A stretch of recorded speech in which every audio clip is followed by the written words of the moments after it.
Sir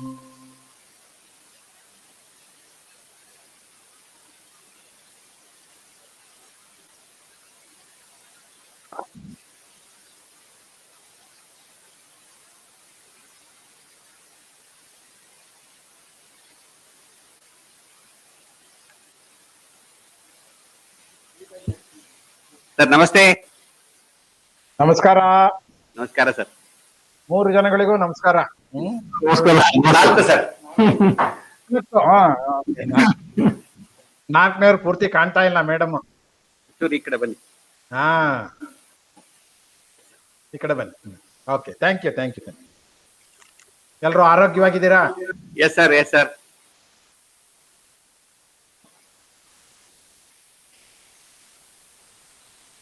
ಈ change possible? ನೀವು first, ನಾನ್ ಸೆಕೆಂಡ್ ಇದ್ದೆ. ಸೆಕೆಂಡ್ ಫಸ್ಟ್ ಮಾಡ್ಬೋದಾ? ಮಾಡ್ಬೋದು ಸರ್. ಅಲ್ಲಲ್ಲ, ಚೆನ್ನಾಗಿರೋಲ್ಲ. ನಿಮ್ದು ಎಲ್ಲರೂ ನಿಮ್ಗೆ ವೇಟ್ ಮಾಡ್ತಾ ಇರ್ತಾರೆ 11 ಗಂಟೆಗೆ ನಿಮ್ ಟಾಕ್ಗೆ. ತೊಂದ್ರೆ ಇಲ್ಲ. ಮಾಡ್ಬೋದು ಅಂದ್ರೆ ನಾನು ಫಸ್ಟ್ ಮಾಡ್ಬಿಡ್ತೀನಿ. ಖಾಲಿ 12 and with your kind permission ಇದ್ರೆ. Sure, no problem. Because I have totally 3 meetings and 2 webinar. 5 event ಇದೆ ಇವತ್ತು. ಅದಕ್ಕೆ ಓಕೆ ಸರ್. ಓಕೆ, ಅವ್ರದ್ದಾದ್ಮೇಲೆ ನಾನು.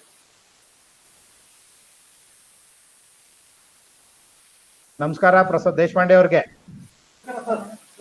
ನಮಸ್ಕಾರ ಸರ್. ನಮಸ್ಕಾರ. ದೇಶಪಾಂಡೆ ಅಂದ್ರೆ ಎರಡು ಕೈ sandwich between 2 Prasad ದೇಶಪಾಂಡೆಸ್.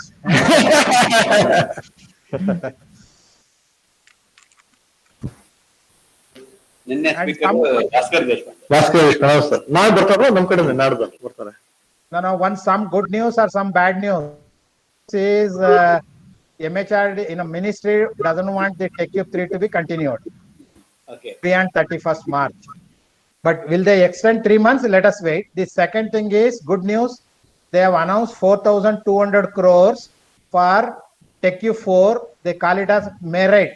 MERITE. MERITE. Multi-educational research initiative for technical education. That is going to be the program. 160 institutions will be given 5 crore. ATU also will be given 10 crore. So now we have to get ready with the IDP. July 2021, they will start. They called me also for some core committee. So there will be a meeting. So IDP will be based on multi-educational research initiatives for technical education. The role of VTU, that will come. The concept papers are there.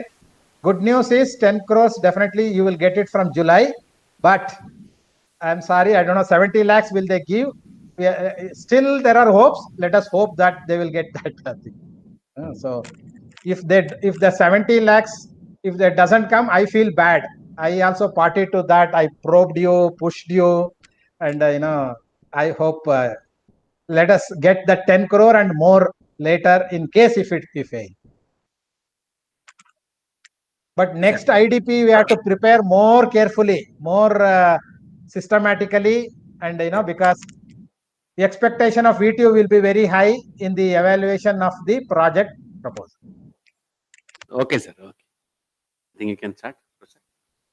Yeah, start ಮಾಡಬಹುದು sir. Good morning to one and all.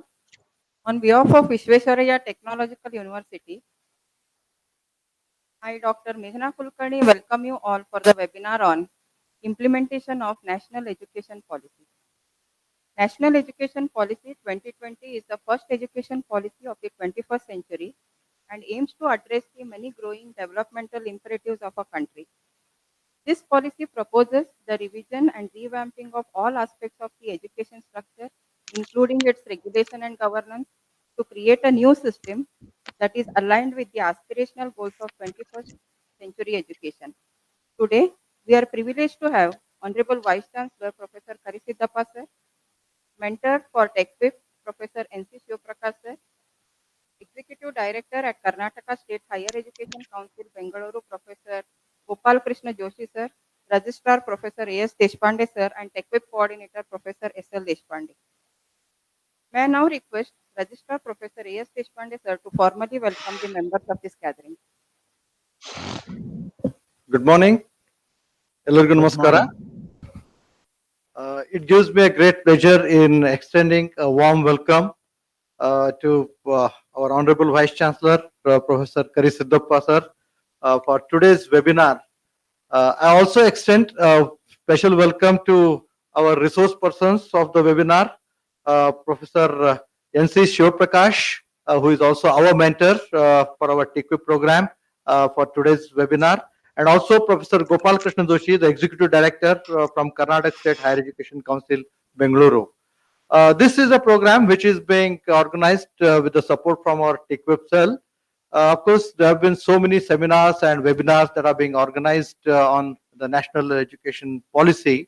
As we all know, the last education policy was published in the year 1992, and after a very long gap, as rightly said by Dr. Meghna, probably the policy which has started our 21st century journey with so many new ingredients and so many new initiatives.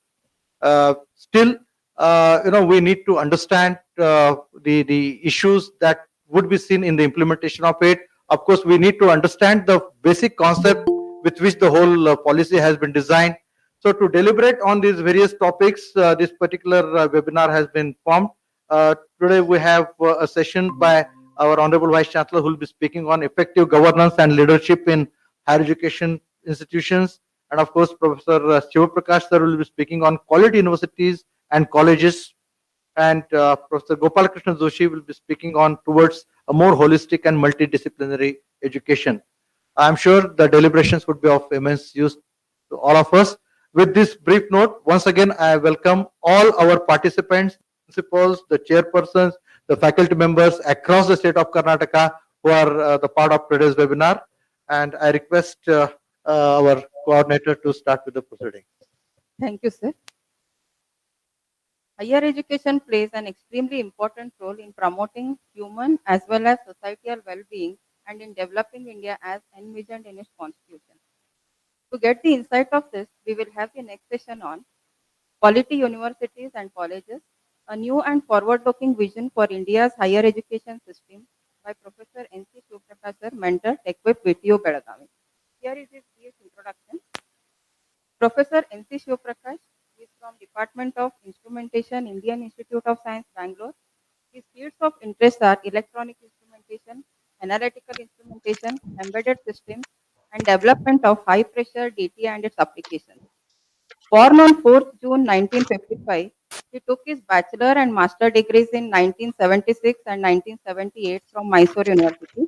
He passed his master's examination with first rank and got 5 gold medals. He got his PhD degree in 1982 from Mysore University. He is a recipient of Young Scientist Award of the Karnataka Association for Advancement of Science.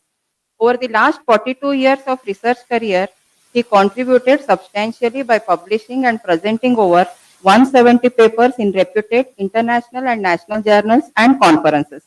He has completed many R&D and consultancy projects funded by DRDO, ISRO, DST, UGC, and CSIR. He delivered many keynote and invited talks at the international and national conferences.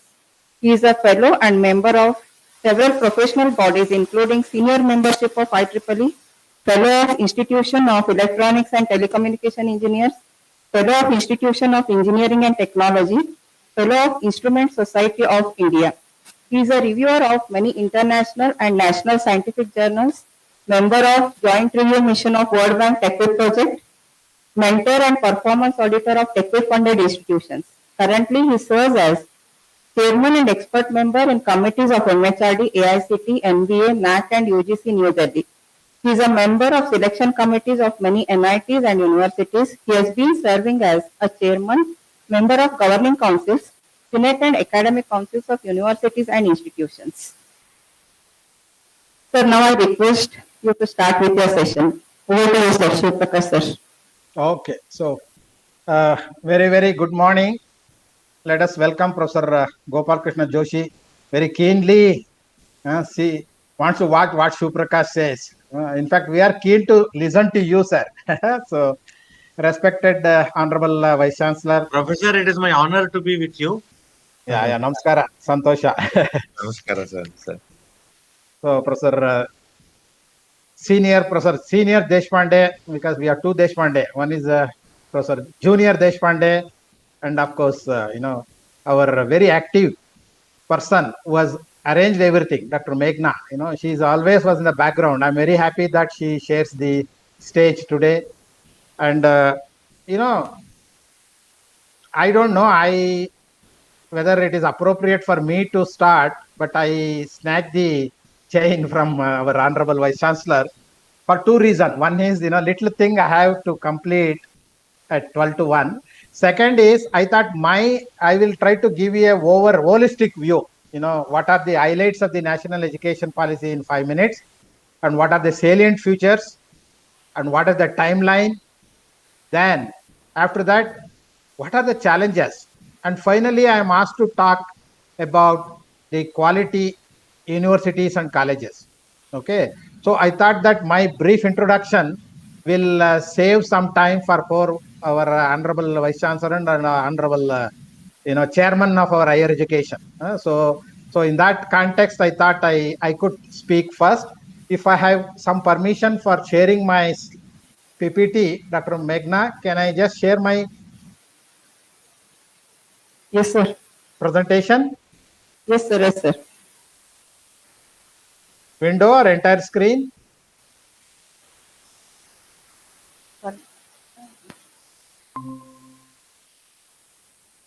Yeah, is it visible? One of you can just please. Just a minute, sir. Just a minute. Yeah, it must be visible now.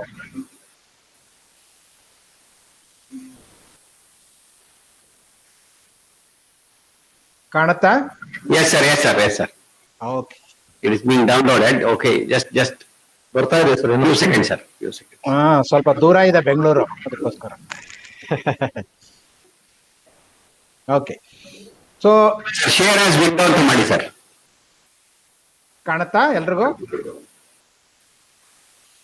ಇಲ್ಲ sir, we are not able to see. Then Meghna, what? Sir, ಒಂದ್ಸಲ redo ಮಾಡಿ, sir. Share as window.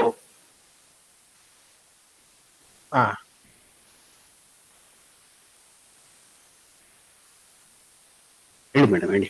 Sir PPT open ಮಾಡಿ share ಆಗಿ window ಮಾಡ್ಬಿಡಿ sir. PPT open ಮಾಡಿ first share ಆಗಿ window ಮಾಡಿ. Yes. ಕಾಣುತ್ತೆ ಅಂತ ಕಾಣುತ್ತೆ ಅಲ್ಲ? Yeah. Now you start Now it is visible. slideshow. Now you start slideshow. It is visible, sir. Yes, sir. It's visible. Okay, sir. Thank you very much. So, as you know, this is the third national education policy.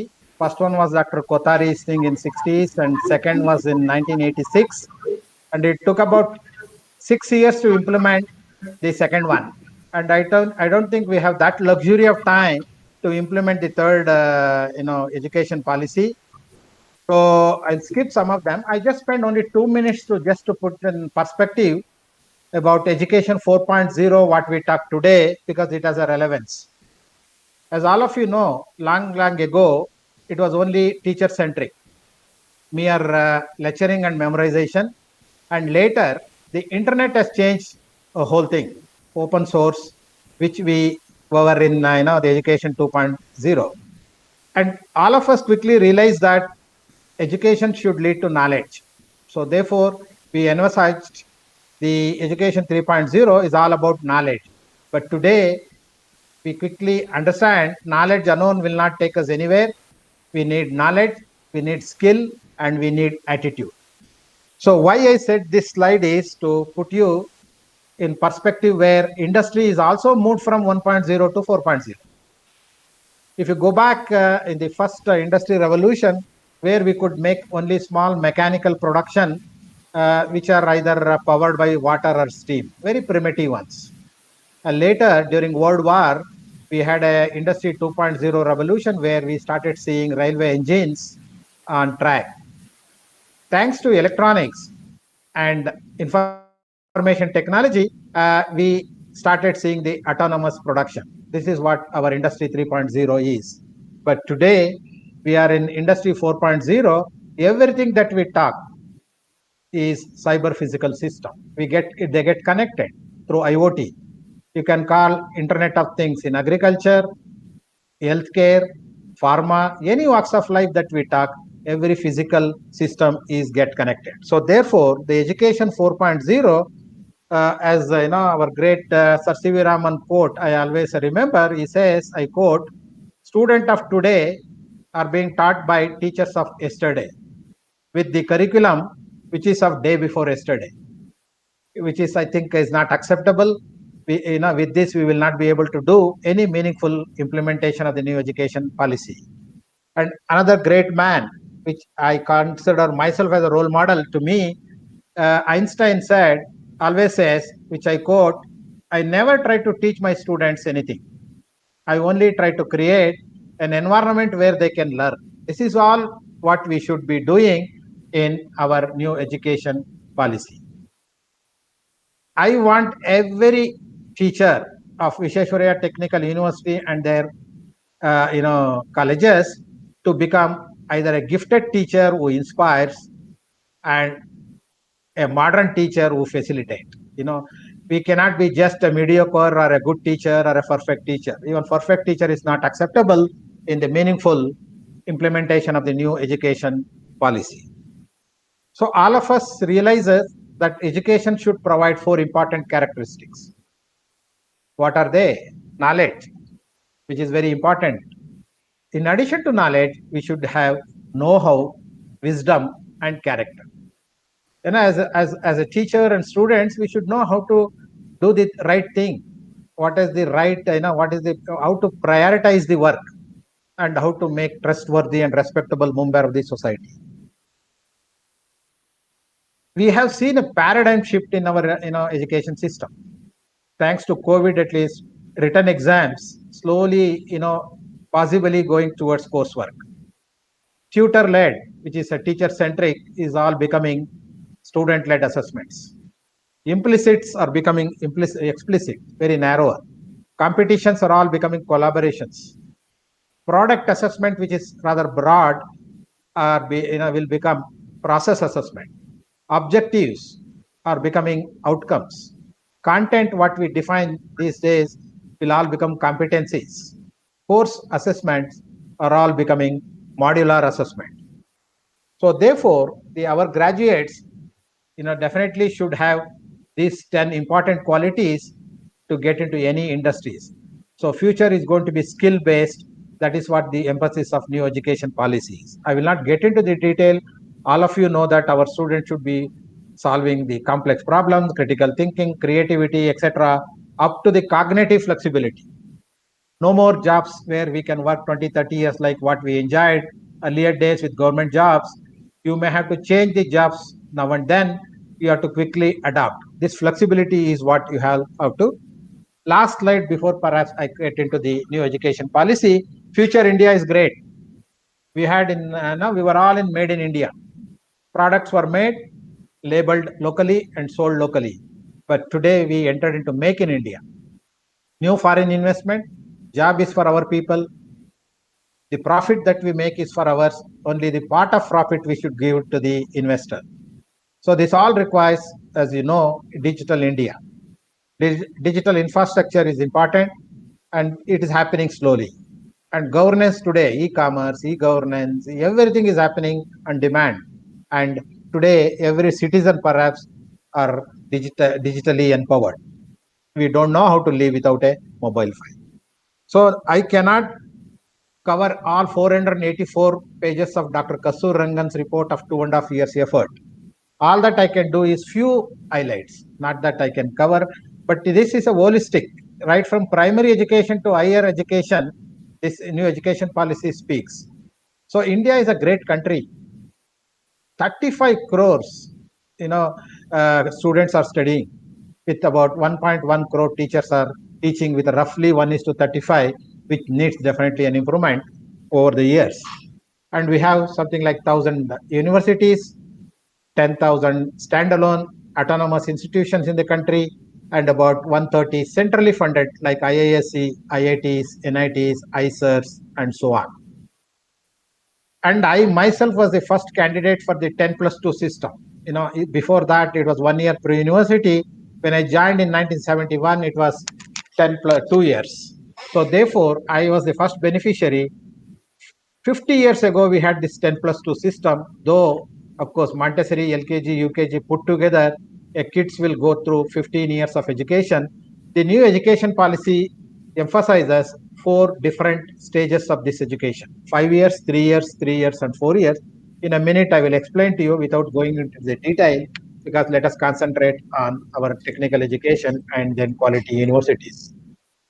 The second important highlight is formative assessment. Even if you look at the primary education, what they want is they don't want examination at the end of every year. Summative is what we call. We should not be testing our learning in just 3 hours.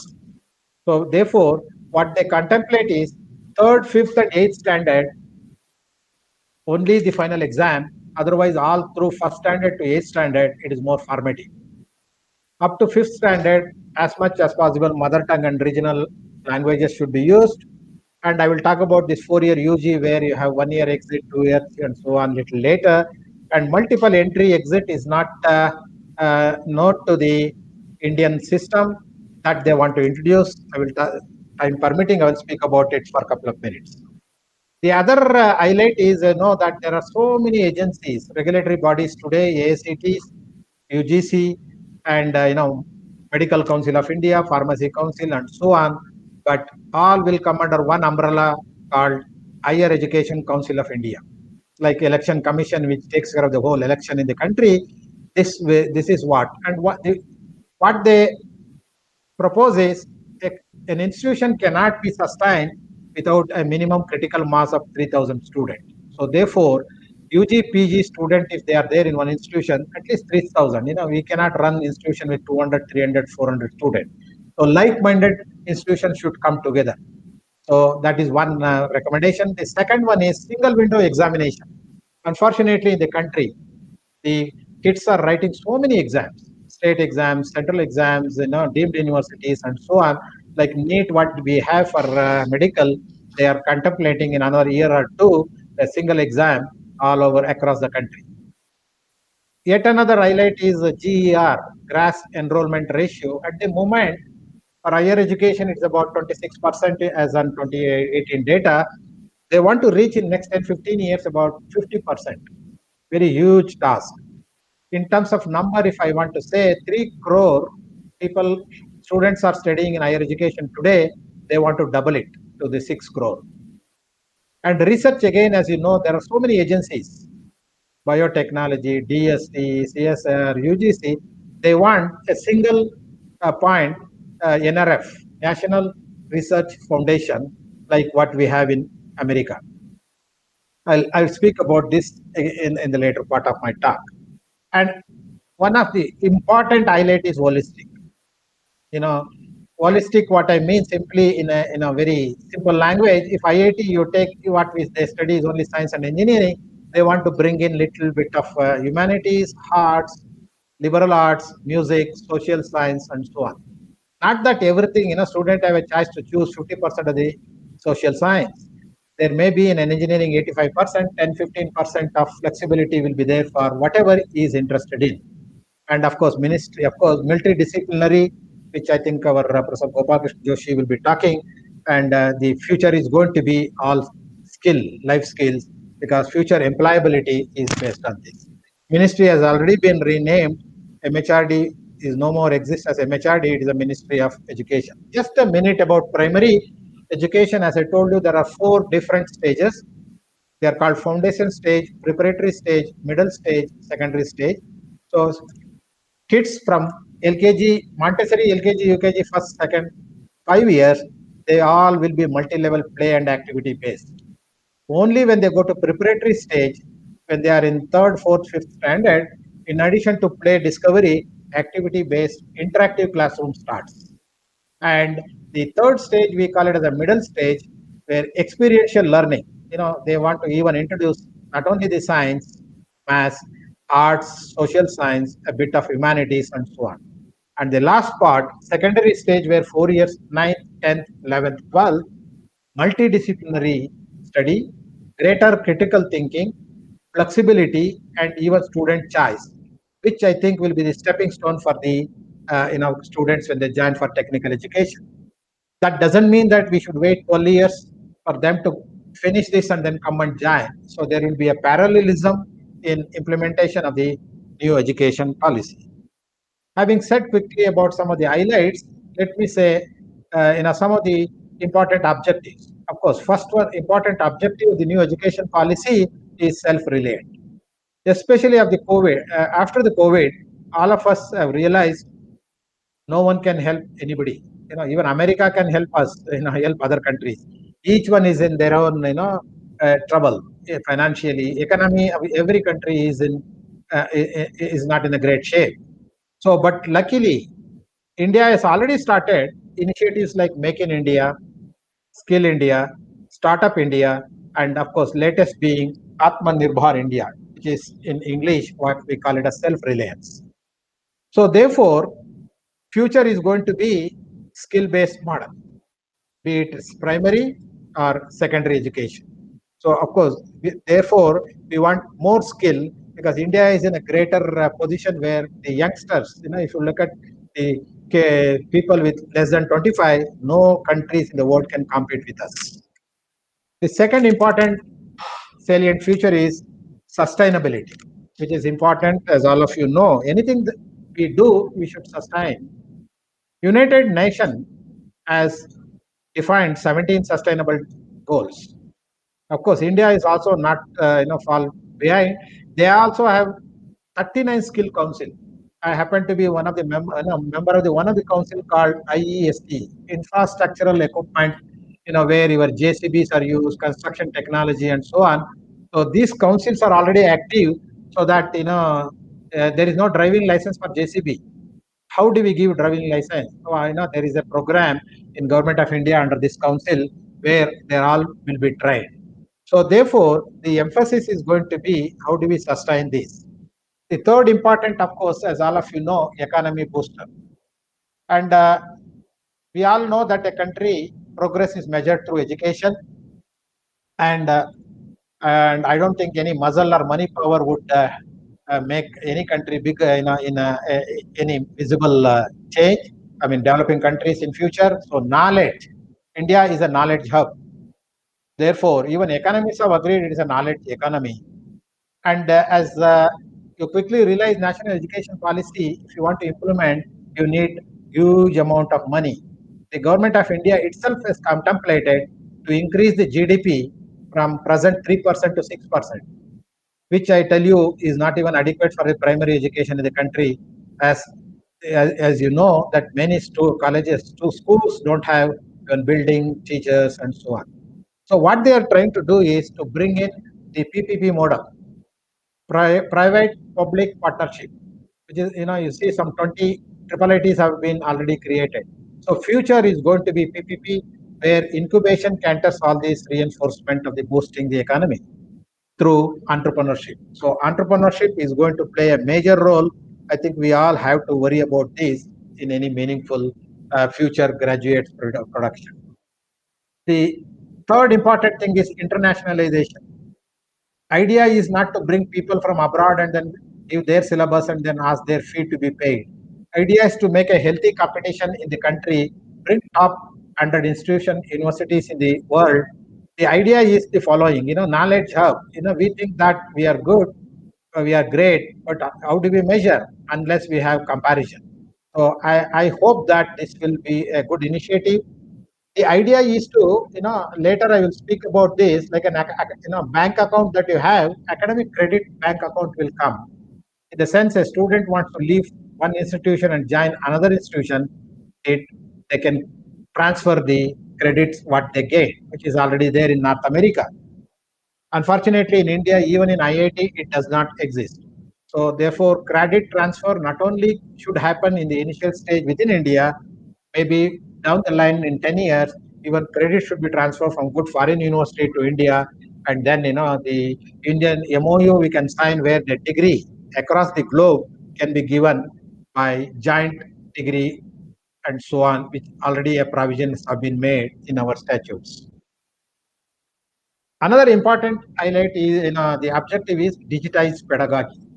Of course, thanks to COVID, already we started online teaching, online learning, and also online examinations to some extent. And of course, digitization of library has already started taking place last 2-3 years. As you are aware, we have created National Digital Library at IIT Kharagpur, a big initiative where every resource should be available to all the people, not just the journals, not just the e-books. They are creating the resources from primary education to higher education. So I'm sure that anyone, even a Gmail, if you have, you can get into NDL, you go there, and I think the article will be made available to the nearest library of any institution. Of course, in India, the problem is scalability. I hope that we would be able to take care of that. So, yet another one important objective is accreditation. The big ambitious plan of the new education policy, as you know, is to get rid of the affiliation.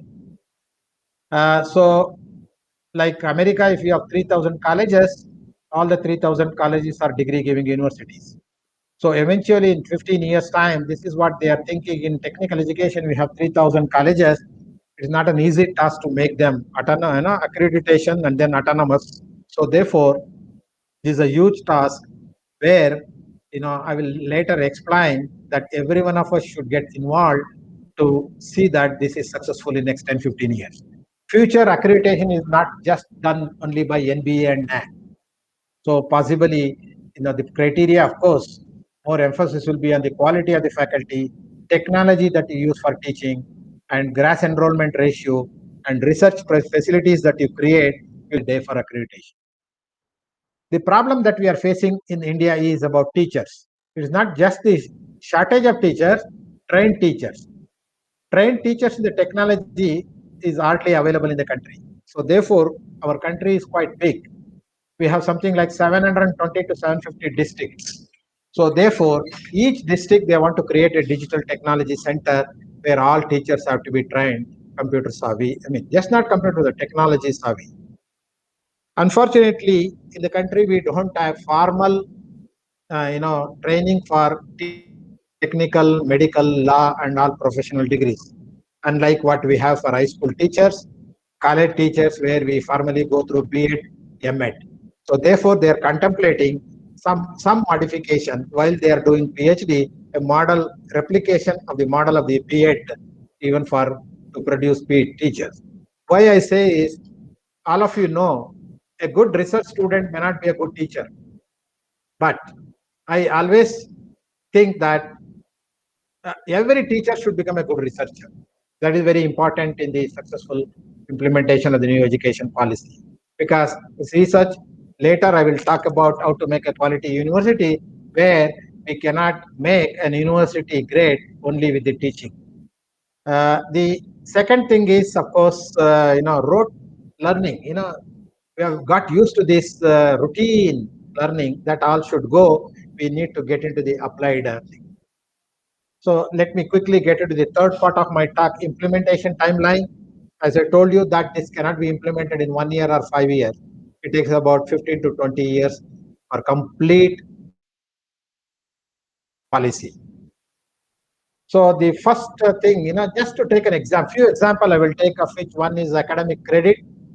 So not that we can do this academic credit transfer across the country in 1 year or 2 years. So what they are contemplating is to introduce, to start with IIT, where it is doable. In 23 IITs they want to do, and some NIT next, and so on. So in the next 1 or 2 years, we want to try out in about 100 technical, the NITs and IITs in the country, centrally funded institution, so that later it can be,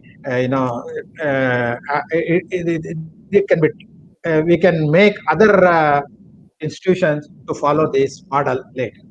The second is multiple exit, multiple entry, which is not existing at the moment. So the multiple entry exit, which I will talk about little later in detail. Here, let us say somebody leaves and then wants to get back, or somebody wants to leave for good at the end of the first year. what do? The current curriculum will not even, let's say 20, 20, 40 credit if it does with little physics, chemistry, mathematics, and whatever the little drawing or whatever the subject that he studies, he is not, we are not making him any skill. So therefore, even if you give a certificate, it is of no use. So therefore, what they are thinking is the central universities and then centrally funded institutions, next 1 or 2 years, these concepts of multiple entry, multiple exit will be tried out so that it can be percolated to the other institution later. So this is not an easy task. The current curriculums definitely cannot cater to this. So therefore, a national curriculum framework right from the school days, as I told you, even in the school, they want to bring the multidisciplinary, even in the school, critical thinking, even choice. So therefore, a complete revamp of the national curriculum is, so they have already started, not that, it will be done after 5 years or 10 years.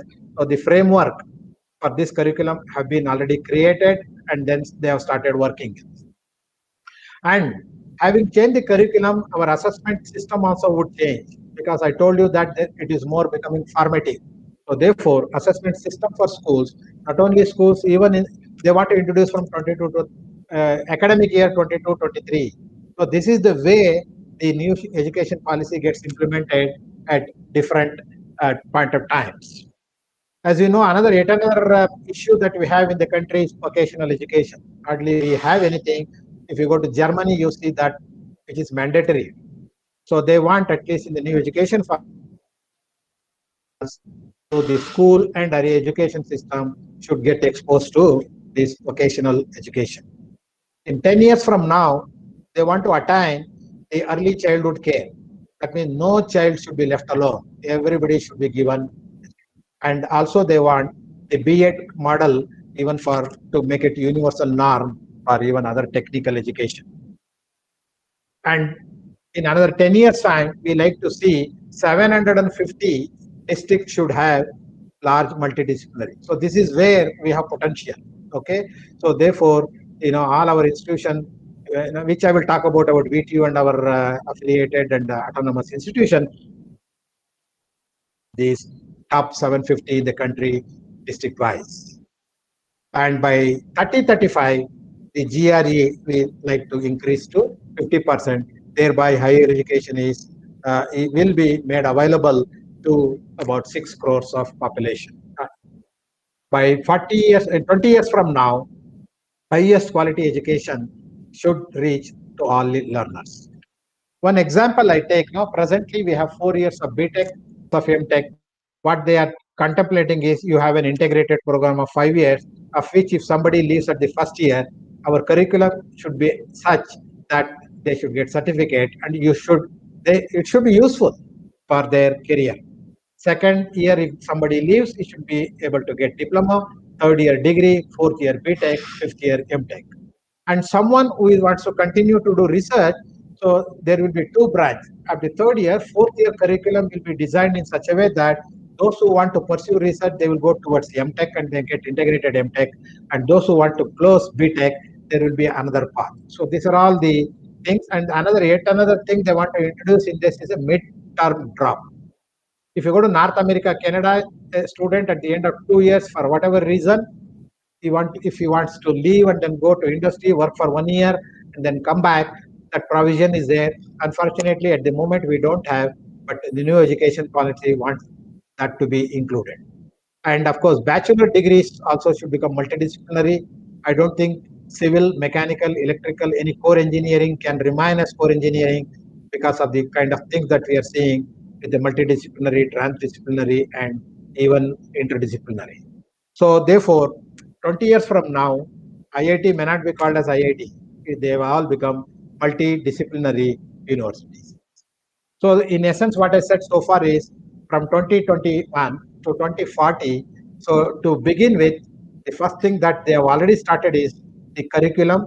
Then slowly they will go on for accreditation, then giving autonomy, and finally at the end of 2040, the policy that what we have on hand today will be completely very comprehensive. A review will be done after 2040 on the implementation of this. The next part of my talk is obviously a challenges. There are plenty. The first challenge itself is affiliation. You know that out of 3,500 technical education in the country, 400, 500 are autonomous, which we can start off in next 5 years to become teaching universities, which otherwise number of 3,000 to make them autonomous is not an easy task. Second, shortage of faculty, not just faculty, trained faculty, not just trained technology savvy faculty.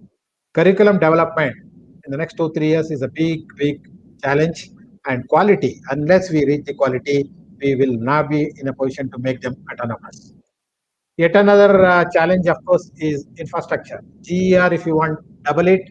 Physical infrastructure, not only physical network, bandwidth, all of them are issues. Country like ours, we have public versus private. 65% of the higher education is private. 90% of the technical education is private. So there should be a synergy. I strongly believe there should not be any difference between public and private in future. Urban, rural, it's another problem in India. College in city, college in rural area. And another problem that we all facing is each student personalized teaching, if you want, fast learner, slow learner, that is another challenge. And India, country like ours, full equity, inclusion, they are going to be a big challenge. So as I already mentioned, curriculum synergy in curriculum across all level of education, right from primary, integrity, transparency, resource efficiency, autonomy, good governance, and so on. All these are becoming challenge along with, of course, fee structure, assessment. Assessment tools are going to change. So integrity of the teacher is very important. Academic credit bank, as I told you, is going to come. Implementation is not an easy task. So therefore, they are contemplating national mission of mentoring. Superannuated faculty who have keen to mentor institutes, they will be associated with one institute so that they can be made a affiliated college into an autonomous college, and thereby later an autonomous into a teaching university. If there is a teaching university, we try to how to make a teaching university a research university, and a research university like VTU. How do we make it to become multi-research educational research university in 10-15 years? So therefore, lot of mentors are required in the country. Lot of national education technology forums are required. Of course, not just Swayam that we have will do. We have Atal, we have NEET, so many other platforms also will be done. So in future, there will be only 3 types of universities. One is called multi-educational research university. Perhaps 150 will be can be thought of at the moment, like IITs, NITs, IIMs, and so on. And another next VTU should become research universities, and autonomous colleges in the VTU should become teaching university in next 5 years. So you need a lot of money. So even for research, there are now government of India wants to put about 20,000 crores, and they want to distribute among all these 3 different types of universities. Say, just a typical example, out of 20, now all the money is grabbed by the good institution. So what they're thinking is to bring equity and inclusion. Maybe let's say 50% can go to the multi-education research, and maybe 40, another 30% can go to teaching university, and 20% definitely should go to the tier 3. So this is how they are contemplating single window national research foundation. Who is going to do all this? HECI. HECI will have 4 wings. One, as you know, regulation is important. And, let me tell you upfront, the medical and legal educations are not included for whatever reason. I don't want to get into that debate. And we will not have in future about ACT, UGC, all the other regulatory council, pharmacy, and so on. One NHERC, first wing, higher education regulatory. Any education should have accreditation, because we want to accredit the college and also see that they become autonomous and then eventually degree giving universities. So therefore, you need a huge, one NBA and NAC cannot do. So multi agencies will be brought under one umbrella. They will take care of the accreditation process. The third, any institutions cannot run without the funds. Finances are important. So therefore, there will be a council called Higher Education Grant Council, which takes care of both the funding as well as financing. be it research or otherwise. The last one, of course, very important, GEC.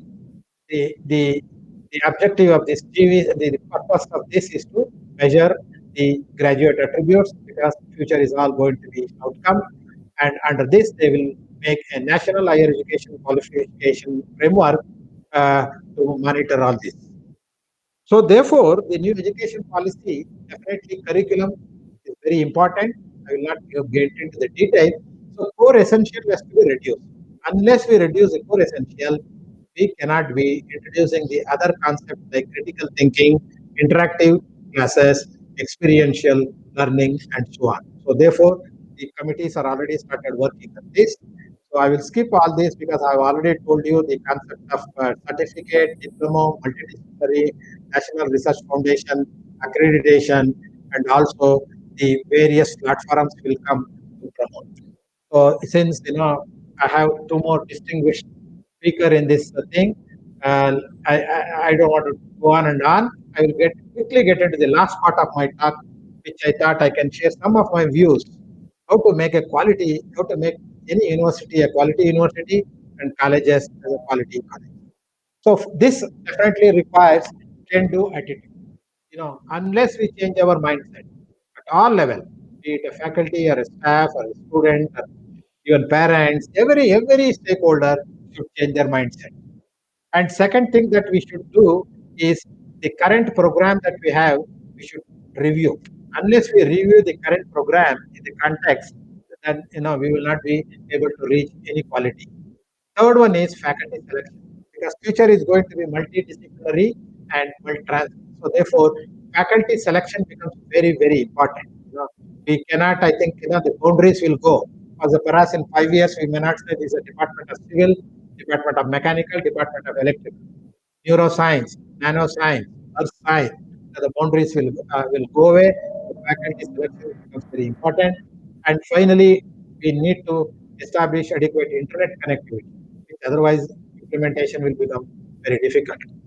So mechanical engineers, always say there are three different types of flow. One is laminar flow, boundary flow, and turbulence. If you take 3,500 technical education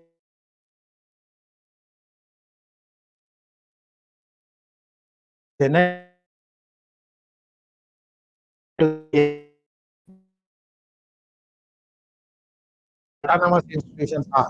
About 400, 500 institutions in the country, technical institution, I'm talking, where they can be made to move because they there can be made laminar within the next 4 or 5 years. And most of the 3,000 institutions affiliated system that we have, they are in the turbulence. So huge task for all of us. This turbulence we should take in 10 years time. How do you make them bring it to the boundary stage? I don't think we can bring them to a laminar flow, but at least to the boundary stage. So this is a challenge I think is there for all, especially today since I am addressing the student and the fraternity of the VTU and their colleges. So the VTU should have, have to have a model. So as you know, in a management, there is one famous word called UKA. UKA means volatile, uncertain, complex.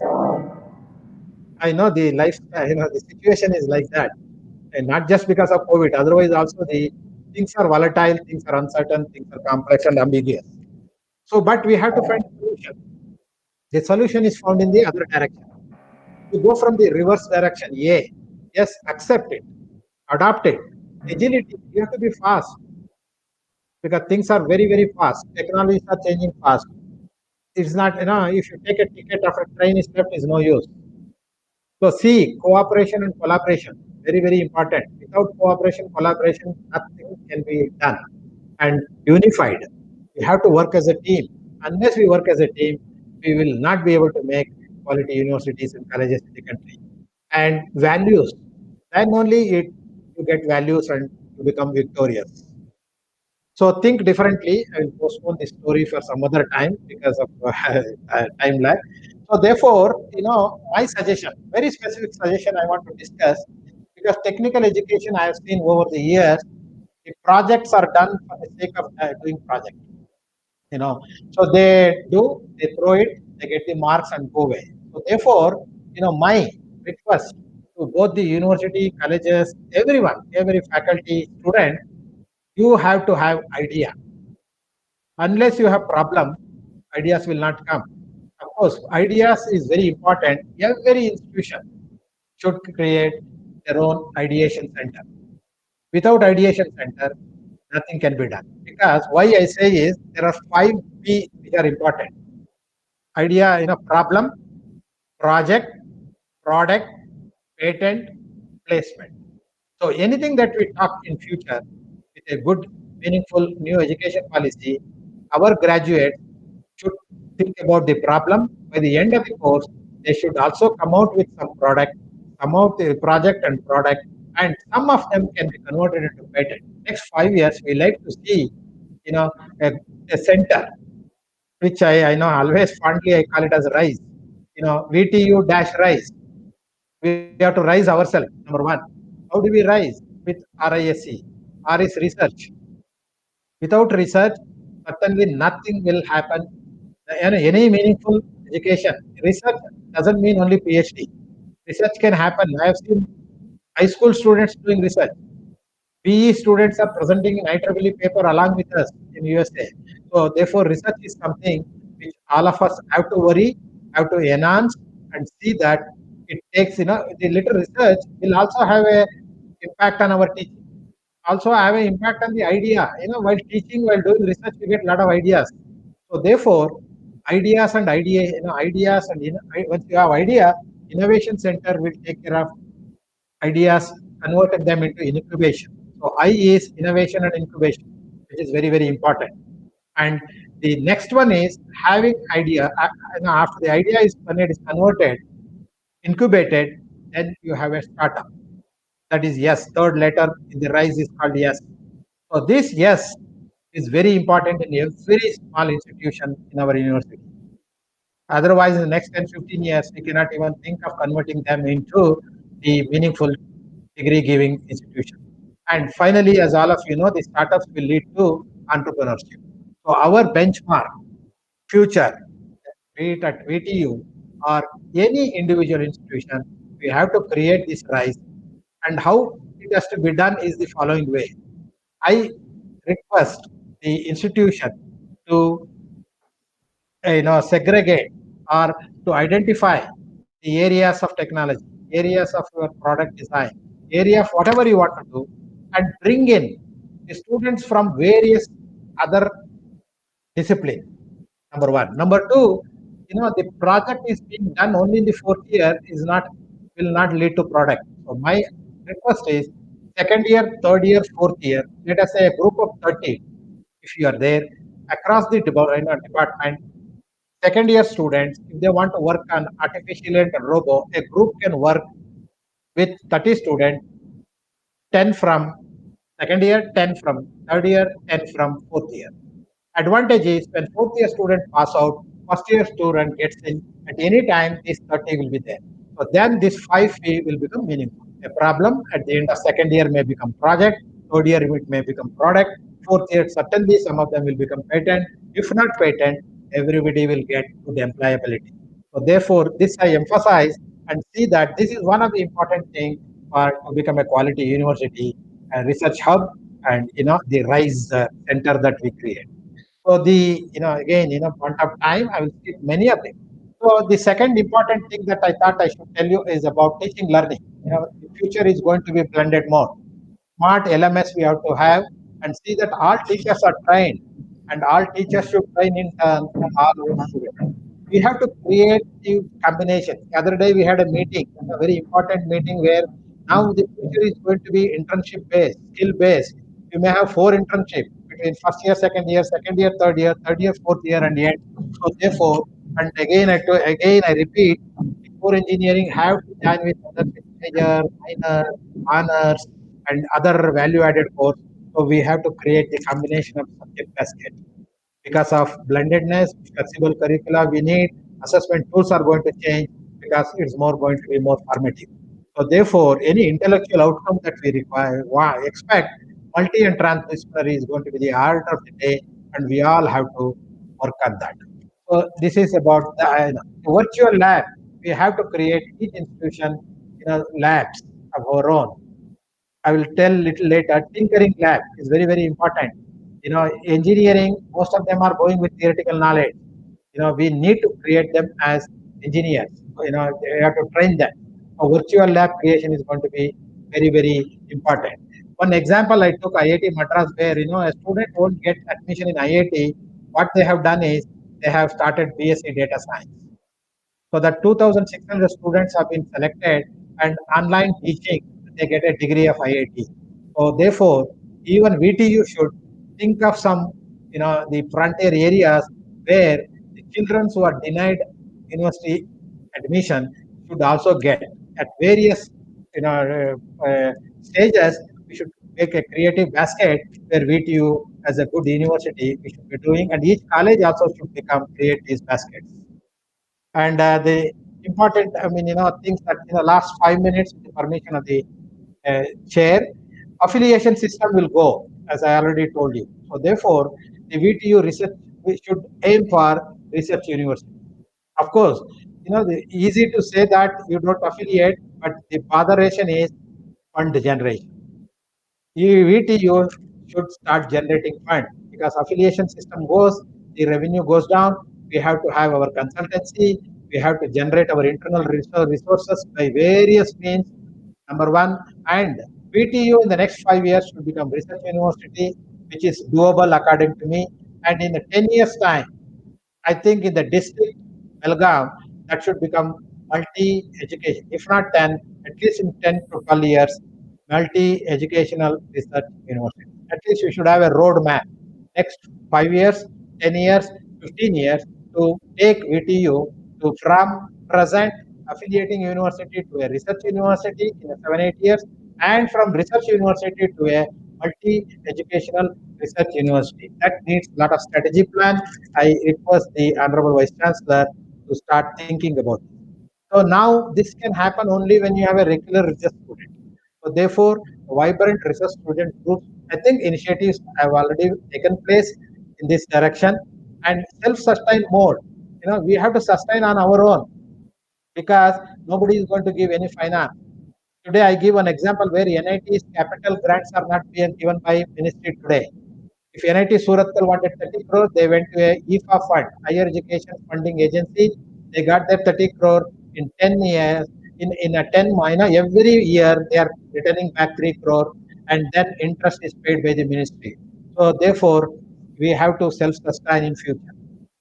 And VTU should make as many colleges as autonomous in the next 5 to 10 years, and mentor the autonomous institute to become the teaching university. That is going to be a big challenge for VTU. And I told you in the beginning, before the meeting start, the TechU4 will be formed in the name MERITU. What it means is multi-educational research initiative for technical education. We had TechUp1 for undergraduate, TechUp2 for PG program and PhD. Third one was twinning, and fourth one is going to be, because of the right time of the national education policy implementation, they want to start the TechUp4 from July 2021. So therefore, in a month or so, the that process is going on, and I don't know. They also called me, the national committee. They also put me in that core committee. Hope I will be of some use, and I can be of some use to VTU in preparing their IDP. IDP is Institutional Development Program, so that 5 years, July 21 to July 26, they want to give minimum 10 crore for university like VTU, so that you can try to become research university, and then plan your things in the next 15 years to become in TechU5. You should also plan to become a multi-research university. So therefore, startups are important. I don't want to take your time. Technologies are important.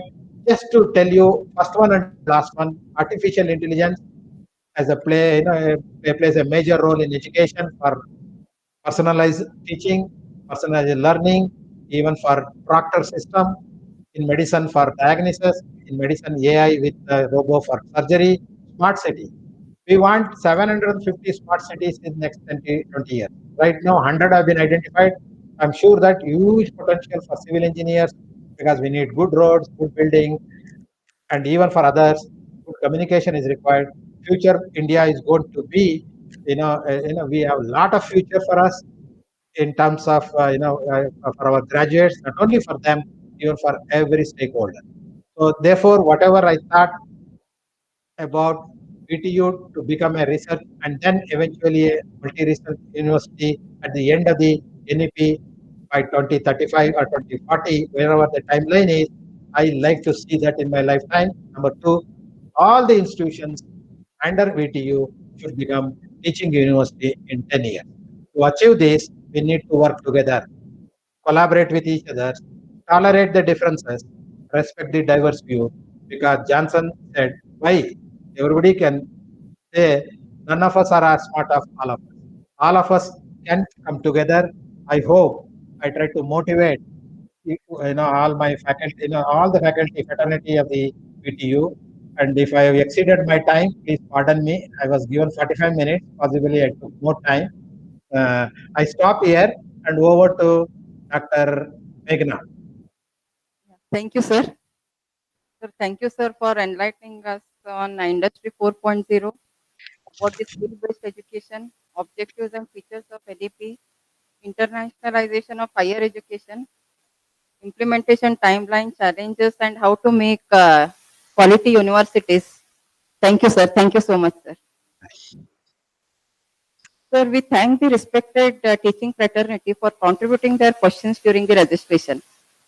We have Oh, that's a wonderful idea. Good. I'm very happy about it. This is one of the best practice you can say. Instead of spontaneously random, unrelated question, this is professionally done by VTO. Hats off. Well done, Dr. Meghna. Yes, Good. sir. Thank you, sir. And we have received many questions. Due to time constraint, we will be taking only few questions, sir. Sir, this question is from Professor Mahadeva Sakri, Mechanical Engineering Department, BLDES, Vachana Pitamaha, Dr. PG Halkatti College of Engineering and Technology, Vijaypura. And question is, what are the challenges the HEIs will face in effectively implementing NEP 2020? Yeah, Sir, over to you, sir. Yeah. First I must say the first question has come from Vijaypura. Or Vijaypura is whatever. Vijaypura is different from Vijaypura. Same. Sir. So very good. This is what Karnataka is. Everybody thinks that everyone is there in Bangalore. So we are there right at Vijaypura. So I'm very happy for having asked the very important question. I think most of them I've told in my talk. It's a big challenge. We have to each faculty we have to make them. VTU first important job is all the I don't know the number. If I ask the number of the honorable vice chancellor, the number of faculty we have for 205 colleges is not a small number, and heterogeneity is a is a big thing. To make all teacher to accept change their mindset is a big challenge. I hope that I have a lot of faith in our honorable chairman, vice chancellor. He will address all of them individually and see that all of them are get motivated to think about NEP. Each one should have an agenda that I contribute in NEP. In this NEP is a very huge task. Each one, a lot of task force have to be developed by VTU. Each one, a lot of aspects that VTU has to reach to a quality university. So I'm sure that the task force will be done. And for the question, to make it very short answer to this question, I think I request each faculty, if not 484 page of Dr. Kasturi Rangan, there is a 62 page July 29th cabinet note. Please keep that in your website. I request every faculty to go through that so that each one have got interest in each aspect so that each can be contributing towards this. Thank you for asking a very pertinent question. Thank you, sir. Sir, one more question, sir.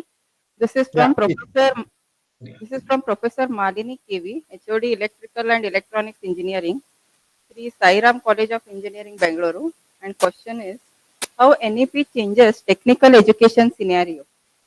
Yeah. Technical education will completely change. It cannot, the NEP will not change the technical education. Technical education cannot change the NEP. Again, the answer is we have to change ourselves. We have to make our graduates employable. We have to learn ourselves to make them employable. So therefore, so they are all, it is like a two sides of the coin, the NEP and technical education. See, in fact, NEP talks about all education, but since we are in VTU, we talk about NEP for technical education per se. I think we have to, again, to answer short, we have to contribute to NEP to change the scenario of technical education. The only word I want to add is today the employability of technical education graduates in the country is 25%. So the only contribution VTU can do is, can we take like a GER 25% to 50%, the employability, what Nick says 25% today, employable engineers, if we can make it 50% employability in the next 10, 15 years, the whole technical education in the country will change. That's what my view is on the NEP's impact on technical education. Yeah, thank you, sir. Thank you. Thank you. Thank you so much, sir. It is the effective governance and leadership that enables the creation of culture of excellence and innovation in higher education institutions. To get the insight of this, now I request Honorable Vice Chancellor, Professor Karisiddappa sir, to deliver a talk on effective governance and leadership for higher education institutions. Over to you, sir. Yeah. Thank you, madam. Professor NC Shivrakash ji, Professor Gopal Krishna Joshi. Sir, Shivrakash sir, ಸ್ವಲ್ಪ PPT of ಮಾಡಿಬಿಡಿ. Sorry. I'm very sorry. Okay. Professor A.S. Deshpande, my registrar. Professor Santosh Deshpande, TechUp coordinator.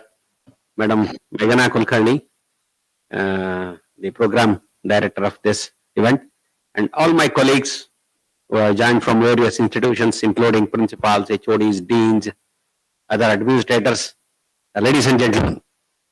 I once again welcome you all for this event, heartily, which is a part of the initiative done by VTU under TechUp 3.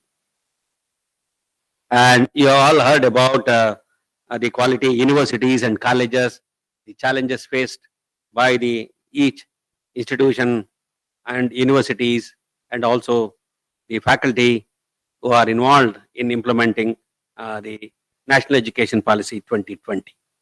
So before I really talk few things and share my own thoughts on effective governance and leadership for higher education institutions, I'll just remind 2-3 very key factors which are involved in NEP 2020.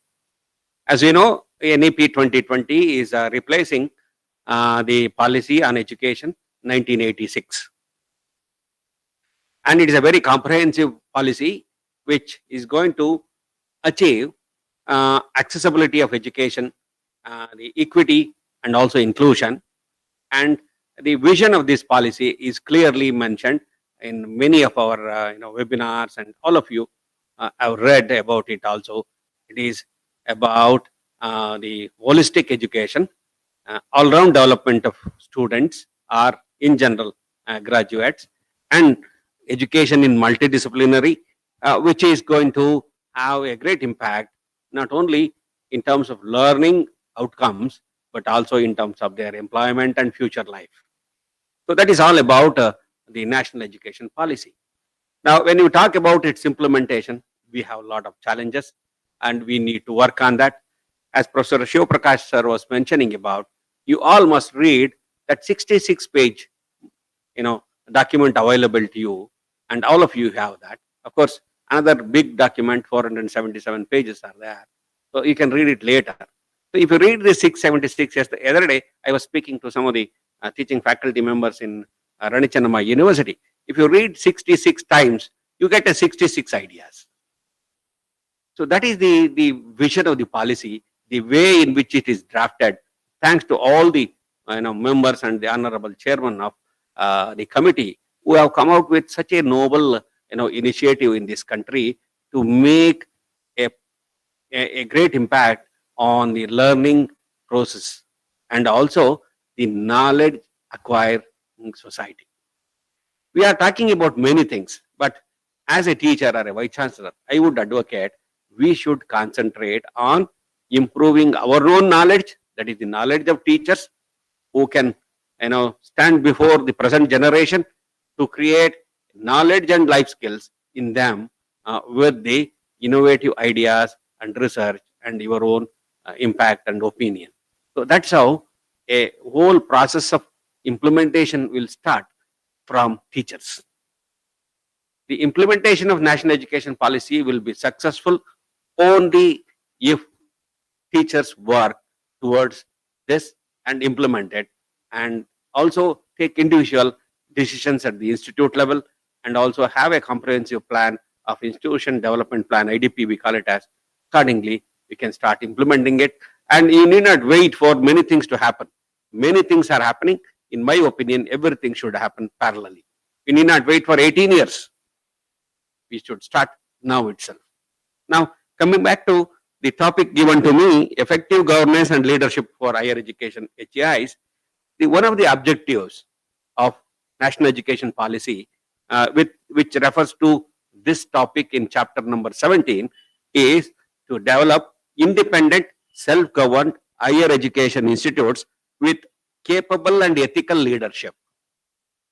So you will understand the capabilities and the ethical practices of leadership in governing this institution and developing this institution. See, we need to have a strong governance and a effective leadership. We have a lot of examples across the world, even in India. We have had a world-class institutions where we have a very strong governance and a very effective leadership. And that definitely will bring excellence in education, and good institution of global standards can be developed. Unless you have a strong governance and a effective leadership, I think we cannot build the institutes of very high standard or global standards. Now, I was referring to the examples in India. So if you look at some of the very big autonomous institutions in the country, like IISc or IITs or NITs, yes, they have a very good leadership and also strong governance and a very transparent governance, and also they are autonomous not only in terms of academics but also in terms of finance and administration. So that is what is NEP is talking about. All our education institutions must one day or the other, with of course as the time frame what we have, should become a autonomous institution, having autonomy both in term and in all the three key segments like administration, finance, and above all academic. So now if you have, you see, the one of the key saying goes like that, if you want to destroy a country, you need not put an atomic bomb on that country or a nuclear bomb on that country. Just weaken the education system, that is good enough to destroy the country. That is a very famous quote from one of the African professors we know all about it. Okay, so that is what is the concern now. So we need to rechange or the this transformation policy we need to implement with a very good governance and a effective leadership. Now, if you have a weak leadership and a governance, what happens? We all know this leads to the interference in the academic activities, and weak administration lead to weaker governance mechanism, and also it diffuses the overall accountability of the system, and also accountability of the practices, good practices you have in the institution, and it leads to lack of ethical practices. As I said, the objective is to develop a capable and ethical leadership. That is the main objective of our policy in NEP 2020. Now, if you can now make a small change, I always believe in Delta X. Definitely we can build very good institutions, and you all have a sufficient experience, especially in the VTU, all the teachers, the average experience is more than 6.5 years or 7 years. And we have people with 30, 40 years of experience. So through your own, life cycle in teaching learning process, you have understood clearly about the weak administration and the less effective administration or the leadership qualities, how they can harm the education system or a development of an institution into a global class or a very high standard institution. Now, what is that we expect from you all, and what kind of empowered leadership one should have, and what kind of effective leadership one should have, what kind of empowered governance will help us to reach. And as I said, we have examples. You just take the example of any of the IIT, one of the IITs or Indian Institute of Science. You go through the process or IDP of that, the practices, the leadership quality, the governance structure or a mechanism, then how things are handled, how are the academics handled, how are the finances handled, how are the administration handled. Now, when I say you have very three classes of people in any set of institution. You have administrators, whether it is a private university or a public university like ours, you will have administrators. You will have academic bodies, and you persons are the academic people who deal with academics, and also you have non-academic people. Now, unless these three work as a team, the administration would fail. This is what NEP is talking about. You need to work as a coherent team to build up an institution of repute. Now, what kind of leadership you have? It should be very competent, and it should be committed. All the three, of course, we call it as board or board of governance or executive council or a senate or syndicate. There are various structures in the university, all the structures will be there. Only their functions would change. There will be a redirected flow chart in all this administration, starting from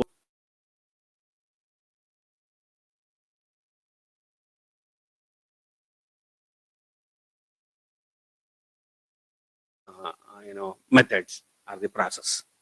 Now, each institution should have a very capable administrative structure, and these administrative structures shall be carefully selected one. Unless you make a good selection, you err in the beginning itself. Even many in our life cycle, we make many selections. So all selections have some criteria, some qualities, some qualifications, some set standards. We compare or take the case study and all those things. When you make all such things, then you say that your action is effective or some decision what you have taken is correct. In the university system also, unless you make a careful selection of individuals who lead the university, we miserably fail. That is the first step in our NEP in chapter 17 you can look into. That is what it means. So by making that kind of a capable, high quality ownership people, you will develop a very high quality capable system.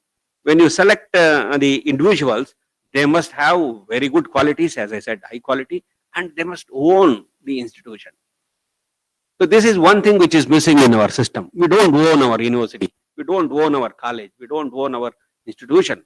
Unless you own, you cannot, contribute or develop your institution into a higher level or a higher cadre. So unless you make that kind of a decision, you'll fail. When I said carefully you must select the team, if you do make a fault in the team, there will be interferences, there will be accountability problem, there will be transparency problem, etc. If you make a good selection, you will have no interference of any kind, and definitely you will provide an excellent leadership to academic, administration, and financial transactions, and there will be very clear chain of administration. So whatever decisions they, are taken at the highest level, they simply penetrate till the last stakeholder. If you do not make that kind of a team in any educational institution, we all miserably fail. So we talk about technology, blockchain technology, etc. Yes, in the administration also it is applicable. Unless you have a smooth laminar flow, what Professor was mentioning about, you cannot achieve a good administration. So that is what is very much required to have a flow of thoughts, not only academic thoughts, financial thoughts, some of the decisions we make, some of the administrative steps we take, the progress we make, the accountability we make, or we bring in changes in our own curriculum, etc. That has to, start flowing from top to bottom. And in that, everybody, including academic, non-academic, and administration, should work as a team. Then only we can make a good professional progress. That is very important.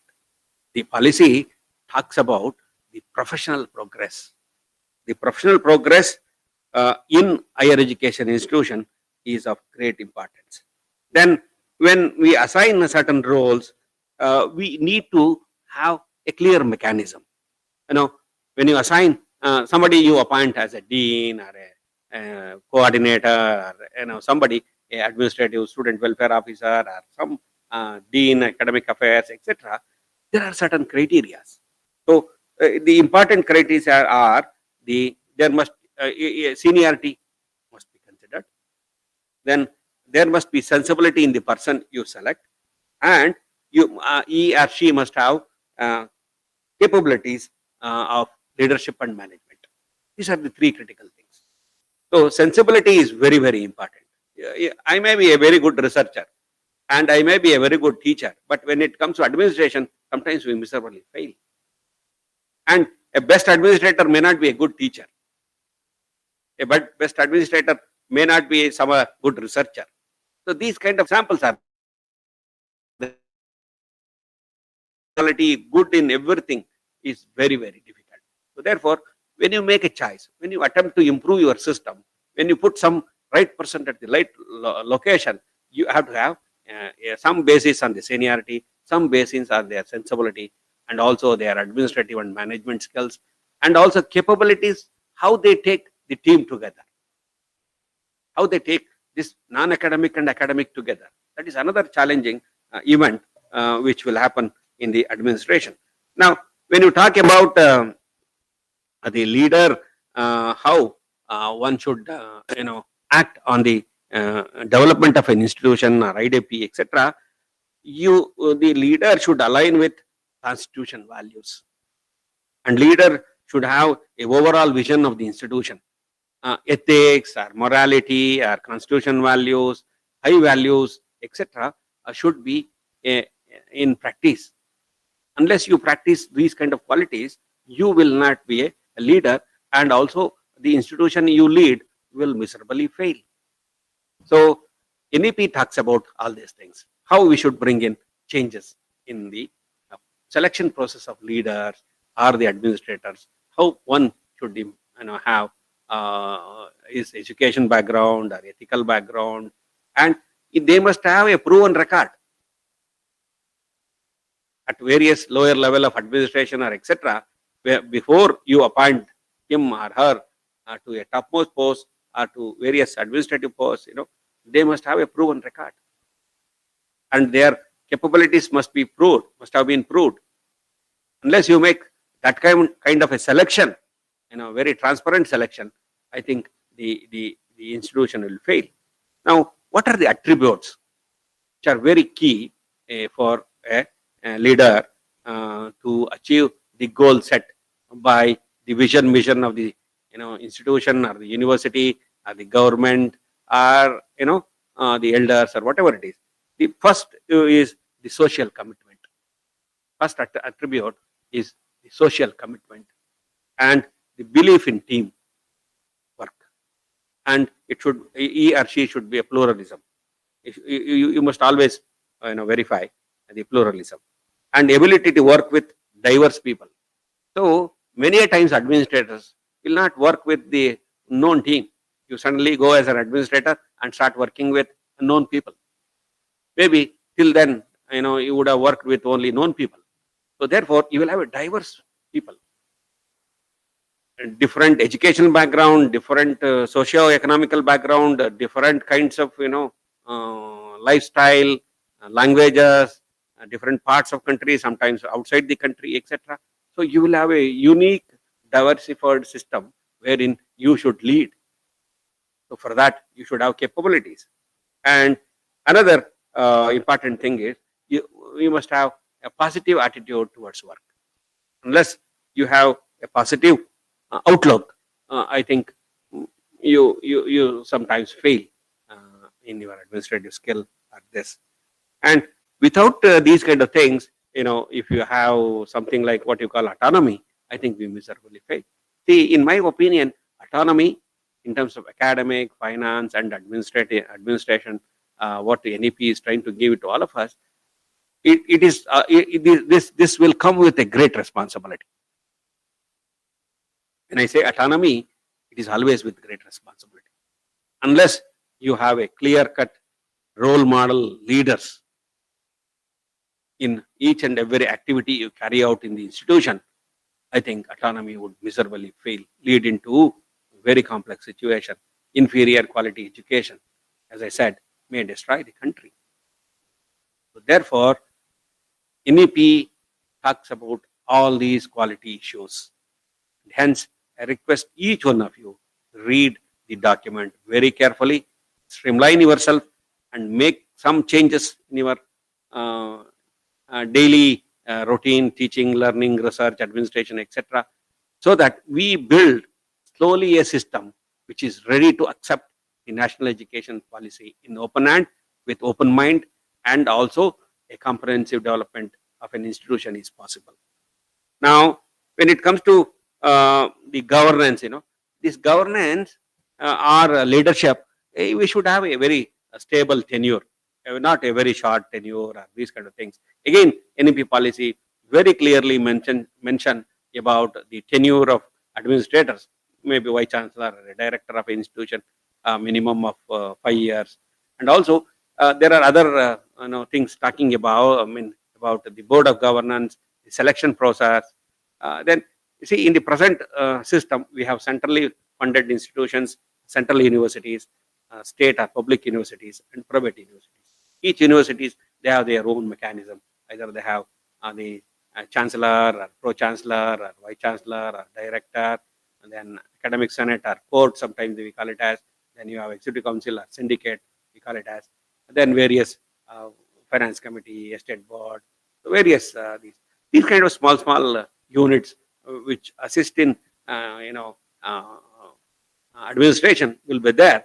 But the NEP talks about the constitution of a very effective board of governance. For each of the autonomous institution, you should have a very powerful board of governance. The chairman of the board of governance must be a person with highest integrity and highest capabilities and with proven records to lead. And also the constitution of members, which is again, initially they have given it as a full team will work for 3 years, 1/3 will go away, then another 1/3 will work for 6 years, then new term will come. So there is a mapping or overlap period between the previous administrator and the present administrator, previous team and the present team. Like that, initially that kind of overlapping is provided even for a selection of director or a vice chancellor or a registrar or dean, etc. The policy talks about this. There must be a small overlapping period between the sitting administrator and the incumbent administrator. So that's how there will be a transition, a laminar transition from the present administration to the new administration. They try to understand the skill set, they try to understand the system, and also they know what are the clear IDP existing, what are the future plan, what the previous director or vice chancellor was talking about or thinking about, what is the priority with which these can be implemented next. And yes, so therefore in the administration, I strongly believe always there must be a continuity. Unless you have a continuity in the mechanism, each individual will come and start with is our own new idea. So that is where we lose our precious time in the administration. So therefore, good practices, and there are essential activities, there are new activities, there are activities which can be changed depending on the situation. So, for example, curriculum is a continuous process of changing with the newer technologies, with the newer knowledge, with the newer skill set required, newer demands from the society, etc. We need to change the curriculum. We cannot have a fixed curriculum. So, similarly, we have various activities in the university which are continuous. Good practices should be continued. New practices should be understood quickly, and the implementation plan should be very clearly defined, because we need to have all these decisions you take, they will have impact on your finances or the human resources, and also greatly on the society. The societal impact of the decision you make as a director or a vice chancellor is very, very critical. It's very, very critical. Small decision will destroy the life of lakhs of students. That means the society. There will be financial crisis. Parents may be put into hardships, financial hardships, etc. Therefore, the whole gamut of institutions striving for excellence and not for commercial purpose, and shall also be accountable for the educational outcomes and research outcomes. The meaning and for good management. University, when you say, it is not simply an institution where you certify based on certain curriculum and academic practices here, you certify them and yes, send them as graduates. No, it is not that. You are sending a high quality human resource to the nation. The nation building activities, are in the hands of teachers. And these students always, spend most of their useful time with you in the institution or in the, company of teachers. 18 years.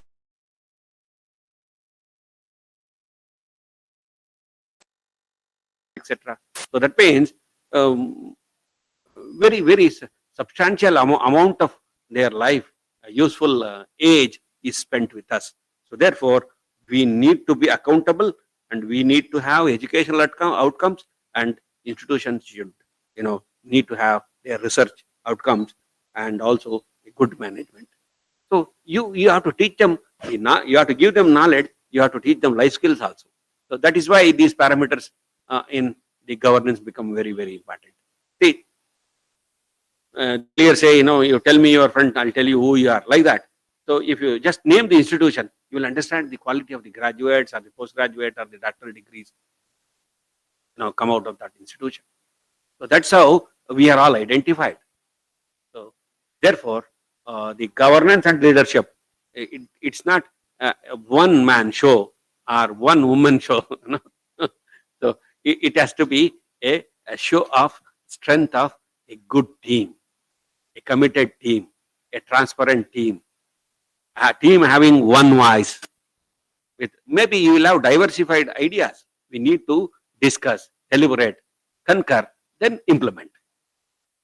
So there could be 100 opinions on one of the decisions we make, but finally we have to come to a consciousness and say, yeah, with this kind of an attitude or with this kind of a decision, it is going to benefit the students to this extent, or the universities to this extent, and finally society to this extent.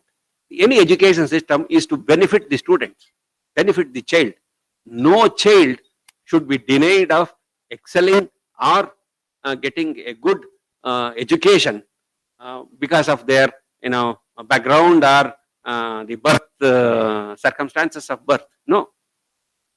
So the education is to empower the next generation with capabilities, with knowledge, with socio-economical responsibilities, and also emotional thinking and having ethical values. Unless you have this kind of a framework, and unless you streamline through our own do's and don'ts in the system, I think we will not helping NEP 2020 at all. So therefore, my teachers and my principals and all the persons who are in charge, are hearing, who are present in this, you must have a good mechanism of all these activities. I've talked about the salient features of NEP. I've talked about the attitude or attributes of a good administrator and good qualities of education institution. And say, without good human resources and team, you may have a big building with marble flooring, with all infrastructure, etc., etc. No, that will not help you.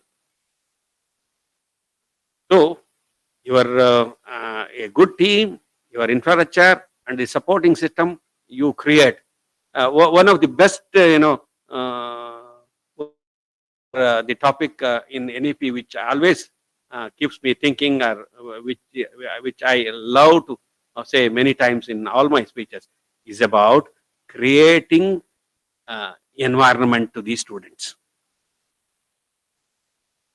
Unless we all work towards creating an environment where no child is denied of its rights or right to education, I think we fail in our duty. So therefore, I sincerely request all of you to work on this. And as I said, the responsibilities all of us to vision and the mission statements of the institution should be, kept in mind and renewed and rewarded. Then we need to have various strategies in the institution, like human resources, programs, curriculum, system, financial conditions, activities, supporting activities, the purpose and the mission of the institution goals, etc. And we need to work out on outcomes, because we all worried, or we are all thinking about implementing outcome-based education system, student-centric education system, where students are going to be our lords. In the sense, we have to make them a very confident students when they go out. So I less bother about these employment opportunities, etc., etc. Personally, I speak less on these employment opportunities in my words or speeches in many of my topics. No. It is the last attribute of the education system. Somehow, because of this materialistic world, it has become the first attribute. So let us bring that to bottom. Let us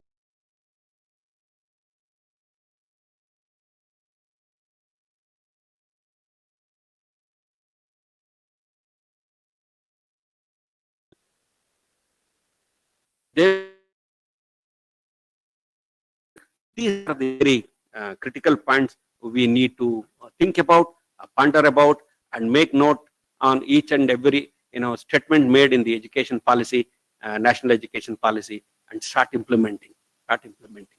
So you can have a small group of people at your college level, institution level, then start thinking about it. And as few questions have been asked to Professor N.C. Shivprakash, as I understand, so you start working. In institutions, especially which are affiliated institution under VTU, must grow for accreditation, must achieve a good NBA for all the eligible programs. You must get NAC accreditation for your institution with a very good grade, at least A plus, minimum of A plus. Go for autonomy. Then think about academic reforms. Think about IRG, internal revenue generation. Otherwise, you will not sustain, your institution will not survive. You keep bothering and wondering about this. There is no admission in the A branch. There is no admission in B branch. We have to use new branch. See, whatever you open, it may be relevant for next 4 years or 8 years. We don't know what is going to happen after 8 years for the branches which we are worried now. Things are changing. New technologies. Every day you have a new technology, new norms. This COVID-19 has really taught us new norms in our education system. We have very high demanding society and students. So therefore, you plan your IDP. The initial plan of your IDP should be moving towards or getting the accreditation as early as possible, both institutional and program wise, and plan to become an autonomous institution and have a clear cut policy and curriculum, delivery, assessment. See, we are changing from summative to formative. Maybe summative is to some extent very small. Yes. Everyday event activity happening in your classroom and outside the classroom should be accredited, should be given credit, should be given marks. So therefore, you need to work with your students 24/7. Then we will be proud and we will be very happy in saying that, yes, really, we are working towards the implementation of National Education Policy 2020 with these few words and some of my thoughts on the institutional development, effective governance and leadership. I once again thank my colleagues for calling me to share my thoughts and also all my subject experts and my administrative staff and all the principals, deans, professors, teachers across Karnataka who are participating in this. You please take it very seriously. You read the document as many times as possible. Every time you get a new idea, start preparing your own IDP and your own plan of implementation at the institute level. Broader directions will definitely come from government and also various academic bodies. And those things will be circulated and implemented and also made known to you through webinars like this. With few words, I thank you all for hearing me. Thank you. Thank you very much. Thank you, sir, for your valuable inputs on implementation challenges, innovative ideas, objectives for effective governance, empowered leadership capabilities and attributes for leadership and management, continuing in administration and clear implementation plan, and many more. Thank you, sir. Thank you so much. We are now going to begin addressing the questions pertaining to this session. Sir, this question is from Raghavendra S., Mechanical Engineering, Sai Vidya Institute of Technology. And question is, what are the key points that engineering colleges should follow in implementing NAP? Yeah, I think the last summary was answer to your question. The key points is you must have an excellent ambience of supporting system and teaching. The good teachers make the all change and try to become an autonomous institution as early as possible. Then you can move towards degree granting institution and move towards university, maybe type 2 or type 3, depending on your capabilities. And the role of the administrators and the academicians and the non-academician is to have a comprehensive IDP and try to achieve excellence, excellent grades in terms of NAC and NBA at the earliest. So my statement would be, you must become autonomous institution by 2022. Sir, next question is from Dr. G. Shashikumar, Professor, Department of IC, Bangalore. Question is, how is NAP visualized to be implemented in higher education and in particular in a professional course like engineering? I think my whole talk was concentrated on professional education and what kind of professionalism we should have. NEP, as I said, it is breaking the barriers, and we will have more. I think we will have more discussion on this. This engineering colleges, what etc., will slowly go away, and we should have a very open choice-based credit system offered to the students. And AICT is talking about offering CBCS or credit system branch-wise. So first year may not be a common course like what we have, very rigid. We have just converted something into something, and we say it is a CBCS. Sometimes it becomes very painful as Vice Chancellor to say that we have implemented the choice-based credit system in my university. Truly, in right spirit, it is not so. Let us accept it and let us change it. So I am ready to change. I am ready to change, ready to accept the challenges. So therefore, that is one thing we are looking about. And another request to all my colleagues here, you start a Department of Education in your campus. You plan to start a Department of Education in your campus. You strengthen your basic size departments, physics, chemistry, mathematics, economics, maybe in terms of literature, in terms of sports, in terms of music. You start creating small clubs and engage one or two teachers, offer them as additional courses wherein they get additional credit of 18 and move towards getting a degree as honors or a minor degree. So those kind of small changes, we can quickly do it. We need not wait for the policy, A to Z policy to happen and fall from Delhi to Bangalore. No. So let us do that. Let us do that. That's why, I'm interested in, bringing this NEP, whatever in possible mode, with the circumstances and the facilities available by 21-22. We are correct. We have initiated. I had a discussion with my team. We have initiated.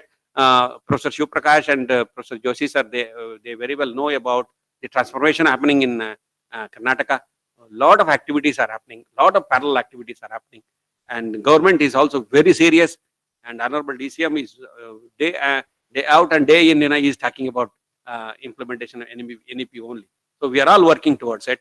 The task force has been set up to internship. The curriculum, design broader. So we learn to intervene with each and every institution in broader sense. How many, credit should be given, what kind of this, and we are trying to produce graduates at least in 2 domains. Graduates, when they pass out from your institution, they should have knowledge in 2 domains. Again, it pains me.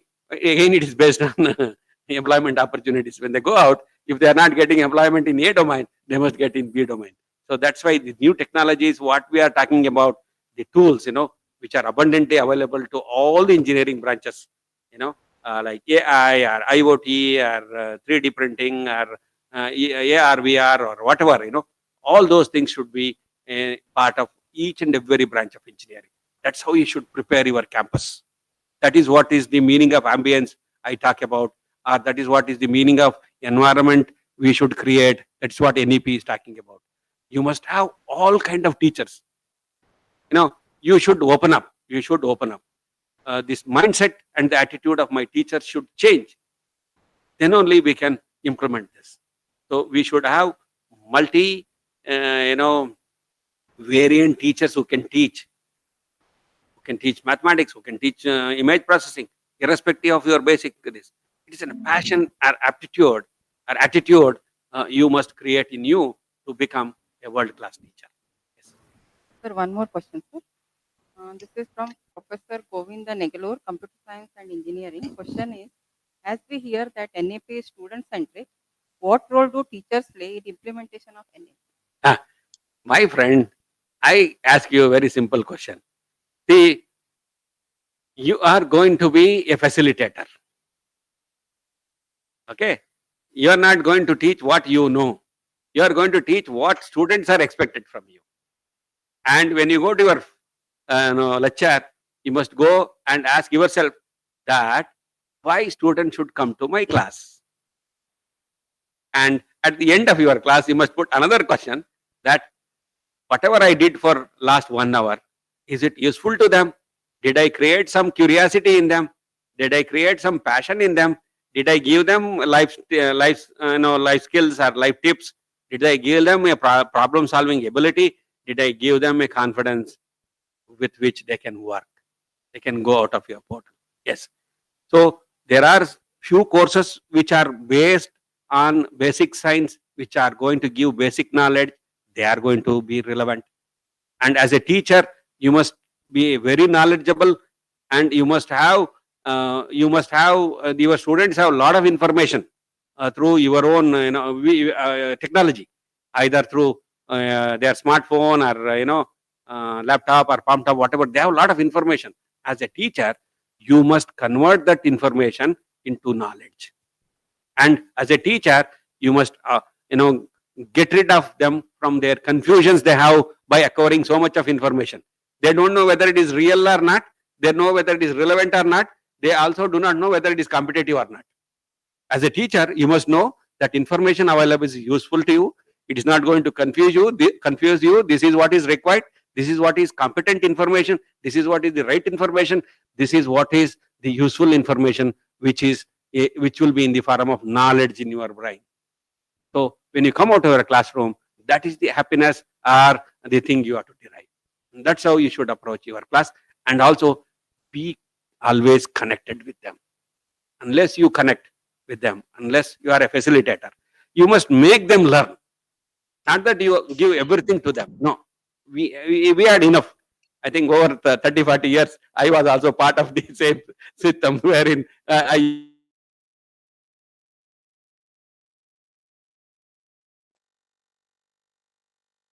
this much of available. Difference between student in Chikkodi and student in Bangalore. They have the same internet speed and same e-resource available. The difference is the teacher. Whether you are in Chikkodi or Mangalore or Bangalore, you must be a facilitator. And you must have one step always ahead. You must have knowledge of higher standard to control the learning process of your students and not to confuse them, make them curious. Yeah, that is my answer. Thank you, sir. Thank you so much. India has a long tradition of holistic and multidisciplinary learning from universities such as Takshashila and Nalanda. Holistic and multidisciplinary education would aim to develop all capacities of human beings, intellectual, social, physical, emotional, and moral in an integrated manner. Such an education will develop well-rounded individuals. To know more about this, we will have a next session on towards a more holistic and multidisciplinary education by Professor Gopal Krishna Joshi, Executive Director at Karnataka State Higher Education Council, Bengaluru. Here is his brief introduction. Gopal Krishna Joshi is the Executive Director of Karnataka State Higher Education Council, Bengaluru. Prior to joining KSHEC, he was a Dean at KLE Technological University, Hubballi, India. He was also the Director for Center for Engineering Education Research at KLE Tech, which is founded to promote innovation and research in engineering education at KLE Tech. His areas of research interest include data engineering and engineering education. Dr. Joshi is involved in practice and research in outcome-based education. He has made contributions to innovations in first-year engineering curriculum and PBL practices. He has 30 plus publications to his credit.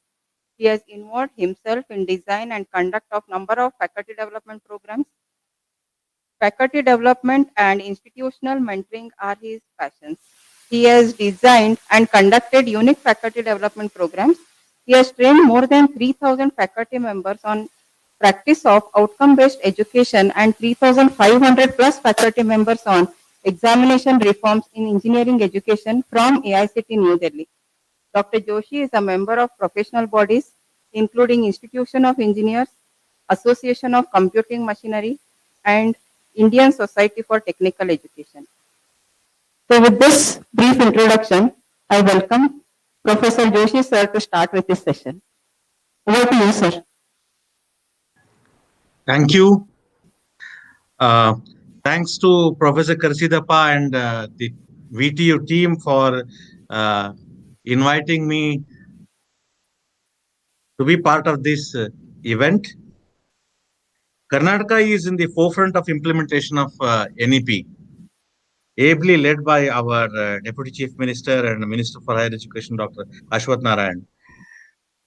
All universities are marching already in this direction, taking affiliated colleges also along with them.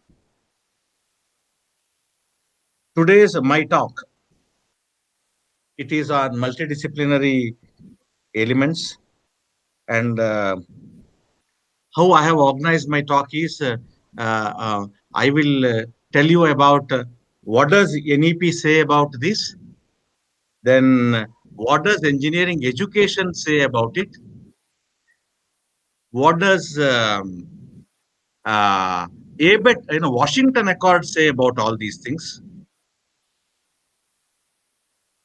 And then finally, I will share some case studies, some of our experiences of doing these things in our institution. Can you all see my screen? Hello? Yes. Yes, sir. Yes. It is being loaded. Yes, sir. Yes, sir. It is visible. Yeah.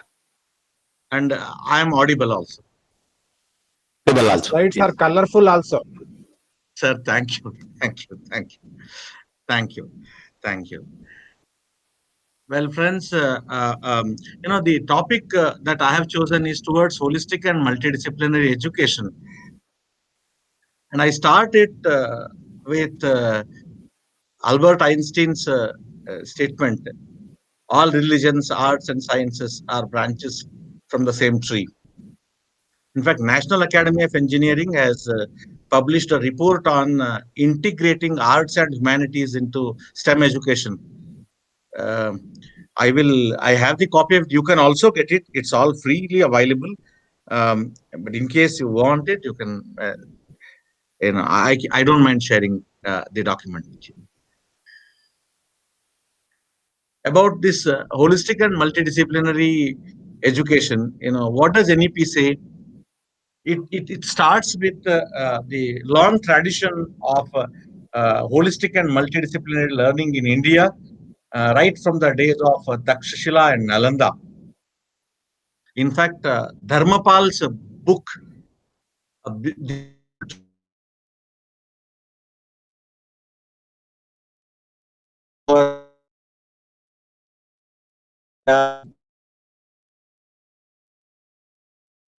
it was out of print. You can see more about uh, the details about it in this particular book. Integrating the humanities and arts with STEM have consistently showed positive learning outcomes, including increased creativity and innovation, critical thinking, higher order thinking capabilities, problem solving abilities, teamwork, communication, more in depth learning, and mastery of curricula across fields, and it increases social and moral awareness, etc. Besides general engagement and enjoyment of learning, it's because that's how it is. The kind of pedagogy used is that. So if you look at these particular skills, these are skills which guarantee success in life. All of us definitely agree.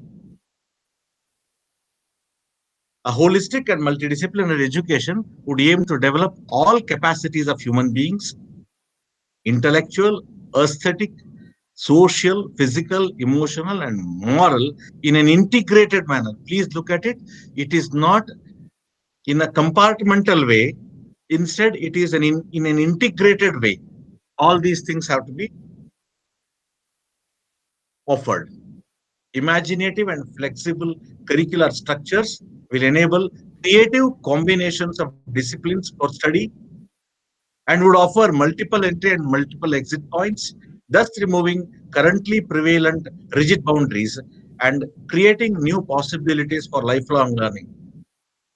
Please note here, I am only reproducing what NEP document is saying here for the benefit of all of us. This will help us in interpreting in my subsequent part of my talk. Flexibility in curriculum and novel and engaging course options will be an offer to students in addition to rigorous specialization in a subject or subjects. Pedagogy will have an increased emphasis on communication, discussion, debate, research, and opportunities for cross-disciplinary and interdisciplinary thinking. Departments like languages, literature, music, philosophy, Indology, art, etc., and other subjects are needed for multidisciplinary stimulating Indian education. Towards the attainment of such a holistic and multidisciplinary education, the flexible and innovative curricula of all HEIs shall include credit-based courses and projects in areas of community engagement and service, environmental education, and value-based education. Friends, please know here, when I went through this NEP document, it is like honey. It is like honey. What they have done is they have taken the best from the entire world and then presented it in terms of what is relevant to India's future. It's beautifully said. Whatever these statements are, They are all loaded statements, each statement requiring a very good effort to understand what it says, and good understanding of that. Using that, we will have to create learning experiences. The structure and length of degree programs shall be adjusted accordingly. The undergraduate degree will be of either 3 or 4 years duration, which is what uh, uh, it refers earlier, multiple entry and multiple exit. HEIs will have the flexibility to offer different designs of master programs. There is a mention of MERU, multidisciplinary education and research universities. And HEIs will focus on research and innovation by setting up startup incubation centers, technology development centers, centers in frontier areas of research, greater industry academic linkages, and interdisciplinary research, including humanities and social sciences research.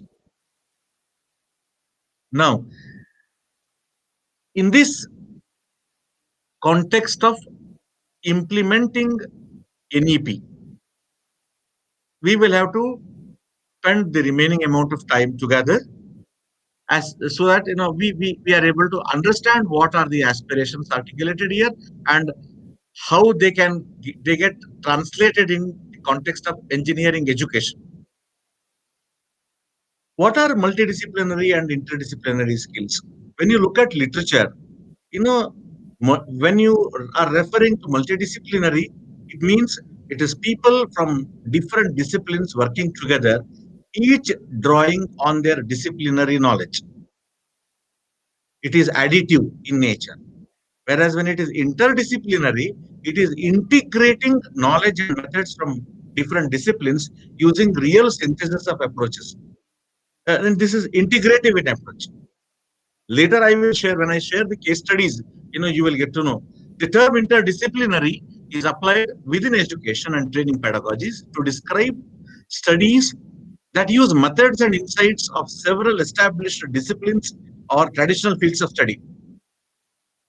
And interdisciplinary thinking was defined as the capacity to integrate knowledge of 2 or more disciplines to produce a cognitive enhancement in ways that would have been impossible or unlikely through single disciplinary means. This particular diagram at the bottom beautifully says the entire spectrum from intradisciplinary to transdisciplinary. That the entire spectrum is beautifully explained here. I just want you to focus on, look at this interdisciplinary and then multidisciplinary.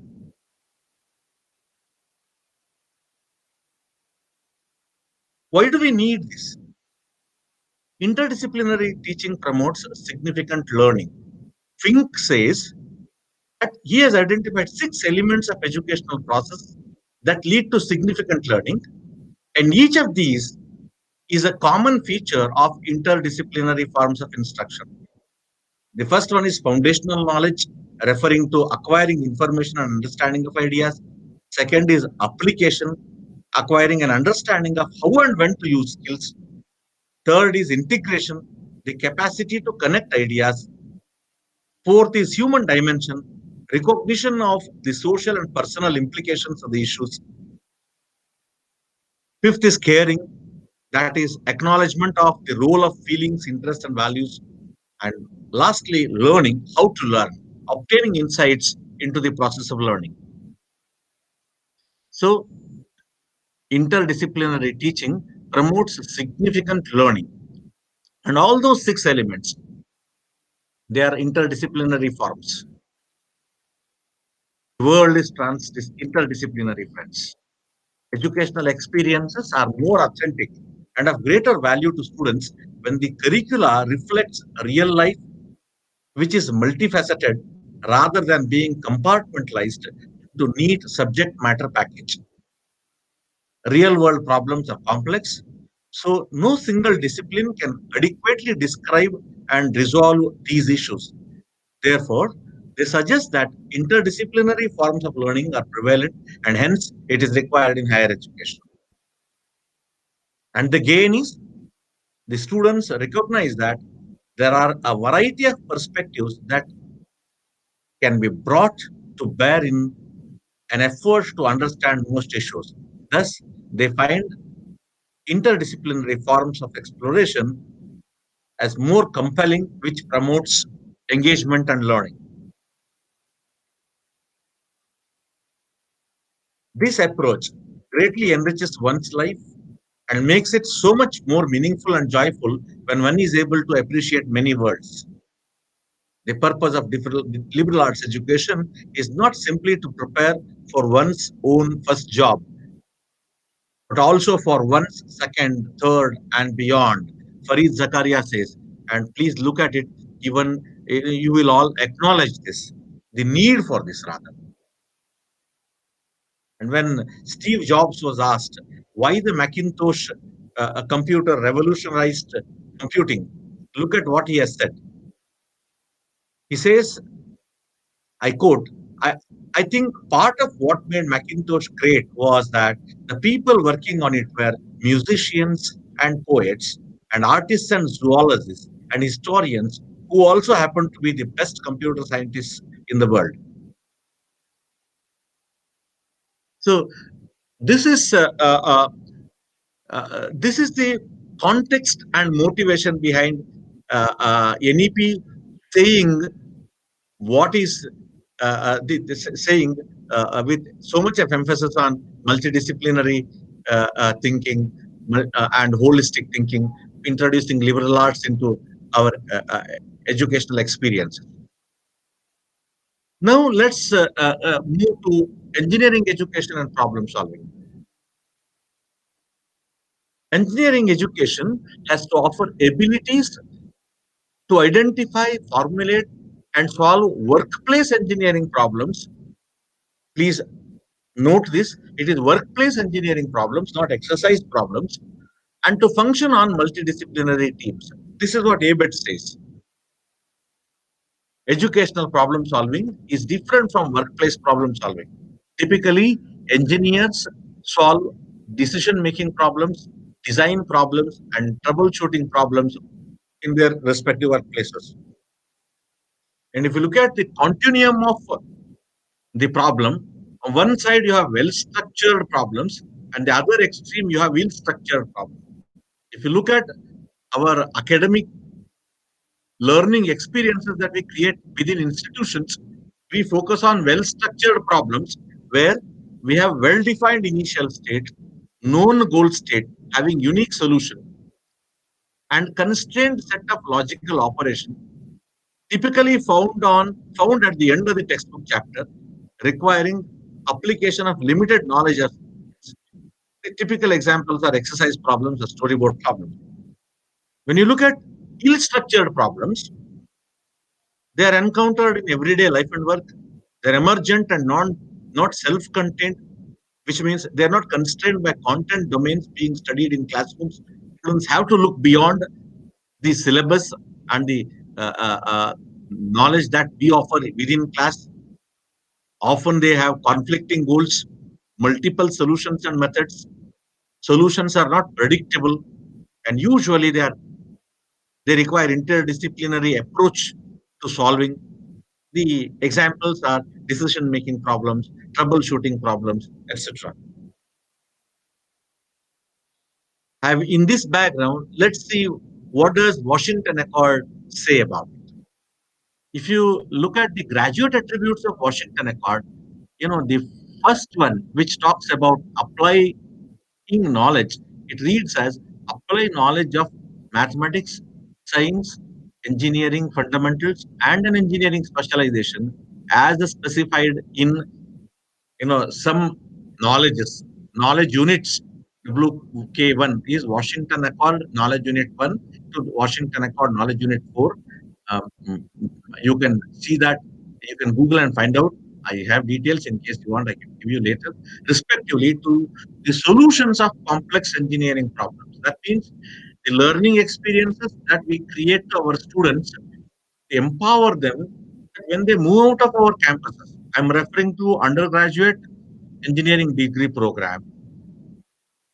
the learning experiences that we are creating, they should empower our engineering graduates to go out and solve complex engineering problems. Only to compare, similar to Washington Accord, you have what is known as Sydney Accord, which refers to uh, uh, uh, um, technologies education, that is diploma kind of things. It is, you know, it refers to broadly defined engineering solutions to broadly defined engineering problems is what is expected at the end of diploma. And when you look at Dublin Accord, that is technicians, it is, well-defined solutions to well-defined problems. So when you move from bottom to top, when you move from bottom to top, you know, uh, from solving ability to solve well-defined problems to ability to solve broadly defined problems to ability to solve complex engineering problems. That is how you will see this scaffold. You will see the scaffold. I am sharing this because there is something called multiple entry and multiple exit. We need to think. Uh, uh, uh, we need to think through and design our programs. Design our programs. So this can be one approach, especially in case of engineering. It is easier, it's because it is well stated. And I spoke to you that through our learning experience, we should empower our students with knowledge, skills, and attitude so that they are able to solve complex engineering problems. What are the characteristics of complex problems? I want you to look at this slide. They cannot be resolved without in-depth engineering knowledge. That is, application of engineering knowledge and engineering design or engagement with selected knowledge in the research literature of the discipline, which allows a fundamentals-based first principles analytical approach. Then, second characteristics, it involves wide-ranging or conflicting technical, engineering, and other issues. Please look at this: technical, engineering, and other issues. They have no obvious solution, require abstract thinking, originality in analysis to formulate suitable models.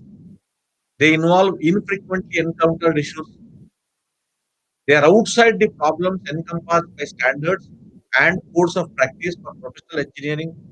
They involve diverse group of stakeholders with widely varying needs, are high-level problems including many component parts or sub-problems. They have significant consequences in a range of contexts. They require judgment and decision making. Just refer to what I have spoken earlier. All these characteristics, which mean disciplinary knowledge is not adequate to arrive at solutions to problems. Forget arriving at solutions to problems. Even a good understanding of the problem requires interdisciplinary thinking, friends. This is where it becomes. These are the compelling reasons for us to think of multidisciplinary education. Then, what are the pedagogies suitable for this? One of the pedagogy that is suitable for this is PBL, the problem-based, project-based learning. The primary goal of PBL is to enhance learning by requiring learners to solve problems. And PBL is problem-focused. It is student-centered, self-directed, and self-reflective. There is another very, very powerful pedagogy, that is service learning pedagogy. So these are two pedagogies suitable for this kind of approach. And when you look at what could be the impediments to workplace problem solving in engineering education? Traditionally, all of us are used to, transferring knowledge. So, should engineering students learn content about engineering, or should they learn to solve engineering problems? This is the dilemma we come across. So, this is the kind of argument we used to have in my system when we were doing design, that we don't get time to teach. This was the common complaint raised by teachers. So students are busy doing projects. They are not available to listen to us. When are we going to cover syllabus? This was the kind of argument we used to have. And then, over a period of time, we realized that, all learning gets contextualized. And then it results in better learning through these pedagogies. And this requires huge efforts, friends. So, in this background, I just wanted to share uh, um, four case studies, refer to four case studies. The first one is a course in Olin College of Engineering by name Six Microbes That Changed the World.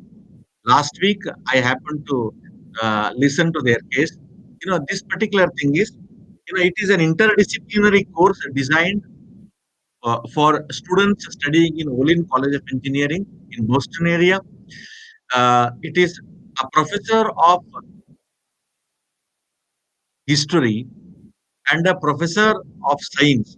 Together, they have designed this course because they expect students to develop critical thinking abilities, critical thinking abilities, and based on scientific reasoning and ethics. These were their, and they wanted the students to learn uh, um, teamwork. Please look at this: critical thinking, scientific reasoning, ethics, and teamwork. Around these, enduring outcomes. The entire course was designed. It's a typical project-based learning approach that they have followed. They start the course with first microbe, that is penicillin. Students work in teams. They study penicillin as a microbe, bringing in scientific perspective, and then how that is used to solve problems and how those problems impacted society and the ethical issues involved in that. Like that, four more microbes were dealt with in the course. And the sixth microbe was a project that students had to do it, choose and then work on. That is a great course which I saw designed there. Then another interesting course that I heard, I listened to the experiences at Olin was, the same history professor with a professor of mechanical engineering who was teaching material science. They designed a course, history of materials, once again around the same, enduring outcomes. And it was for 6 to 8 long years, it was most sought after course on Olin campus. Then the third course is applied statistics. This was a course that I was the person responsible in Daily Tech Computer Science when I was heading that department. Um, Actually, I was sitting with my mathematics and mathematics faculty, and I was telling them, please teach statistics that is relevant to computer science. So we eventually, brought in data analytics and applied statistics in the context of data analytics, brought in R programming, and then a typical 3 credit course. We made it a 2+1 credit course, and then it resulted in there is a publication out of this effort. It resulted in very good quality learning, and for both students as well as teachers. It was a great experience for us at KLA Tech. Then the fourth course that I'm referring to, I will share this. I have a set of slides. I will share that with you people. This is a course by name Engineering Exploration. It is a first year course that is um, uh, uh, mm, mm, being offered at KLA Tech um, for the past 5 years. For the past 5 years. Um, See, mm, when I joined engineering, it was my mother's wish that I become an engineer. Whenever I ask students, much hasn't changed. Majority of the cases, it is due to peer pressure or parental pressure. And in 4 years of my entire stay in engineering, my engineering days, no teacher told me what is engineering, what it takes to be an engineer, what do you mean by engineering problem solving, engineering design process. All these things were not told to us. Ethics, sustainability, all these things were not told to us. All my teachers, they were all very good teachers. They taught us courses, and we were left to ourselves to understand what is engineering. So when we looked at some best practices elsewhere in different parts of the world, and we realized that there is a need for us to introduce a course at first year level, so that whoever takes admission to engineering in first year, if he gets to know, if we help him explore and understand what is engineering, what it takes to be an engineer, uh, engineering problem solving, the multidisciplinary approach required in engineering problem solving, importance of teamwork and collaboration, you know, ethics and sustainability in the context of offering solutions to engineering problems. This is the background. So keeping that in mind, we designed this course, and we follow PBL pedagogy. So the course outcomes are listed here, friends.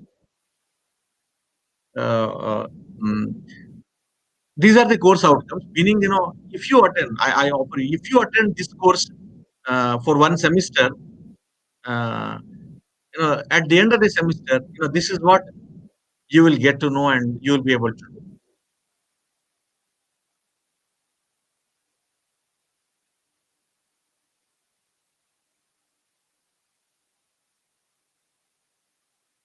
Okay, so please look at the course is designed to be modular,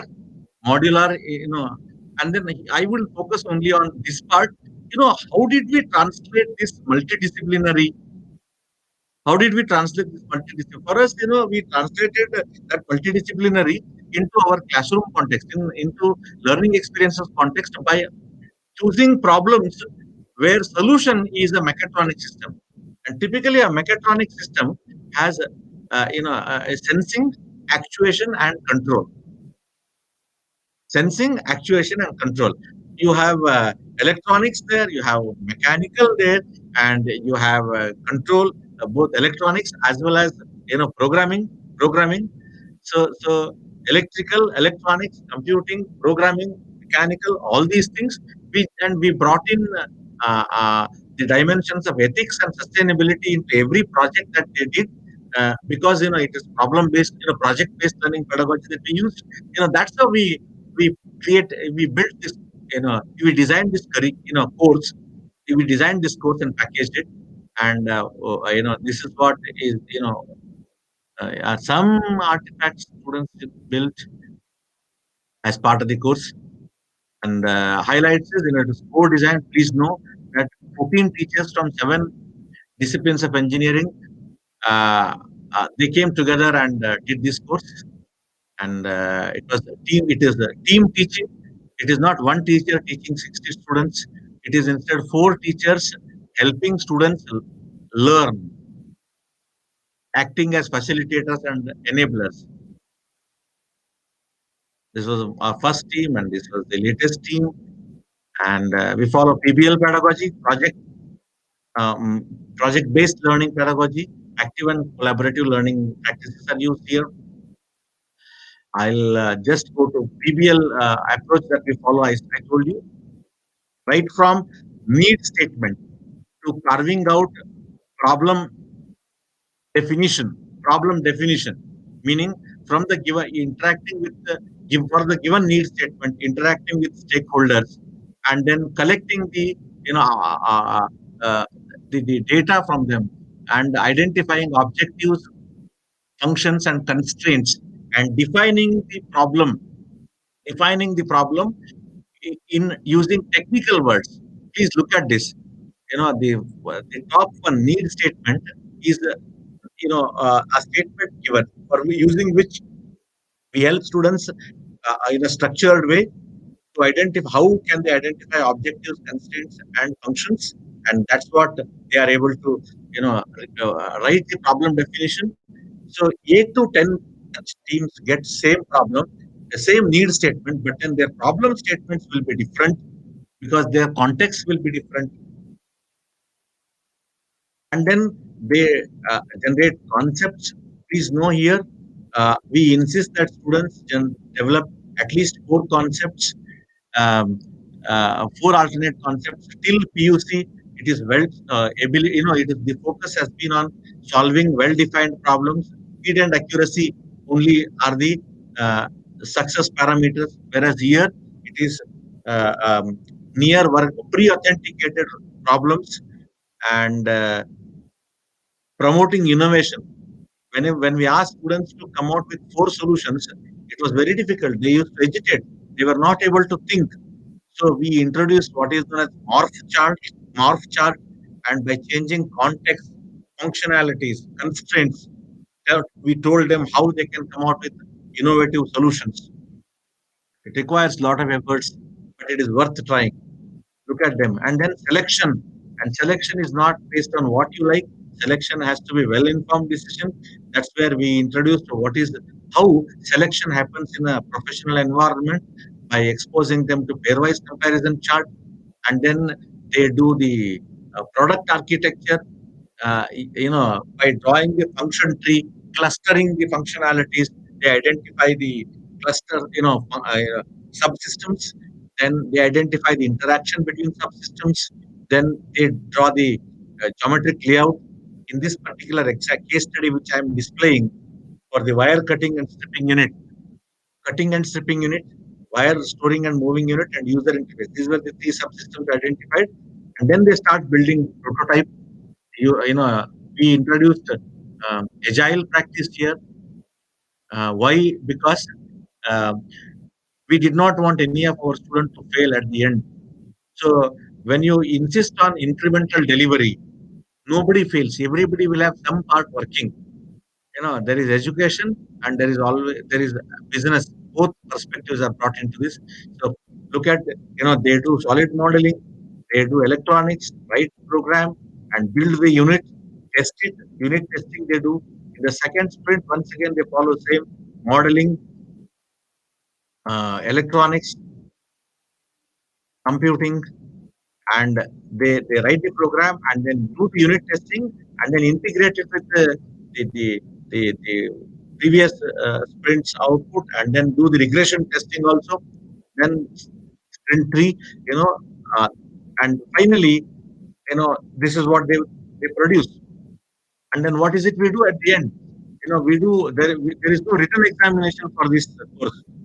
We want students to show their work in an exhibition, and we invite people from industry and academia. They come and see the projects, and students also see others work. Half of their time, we want students to see others work. So it's a great opportunity for students to learn by looking at what kind of solutions their friends have arrived at, and listening to experts. And there is a huge learning, and it also builds confidence. So this is what these are some of the things.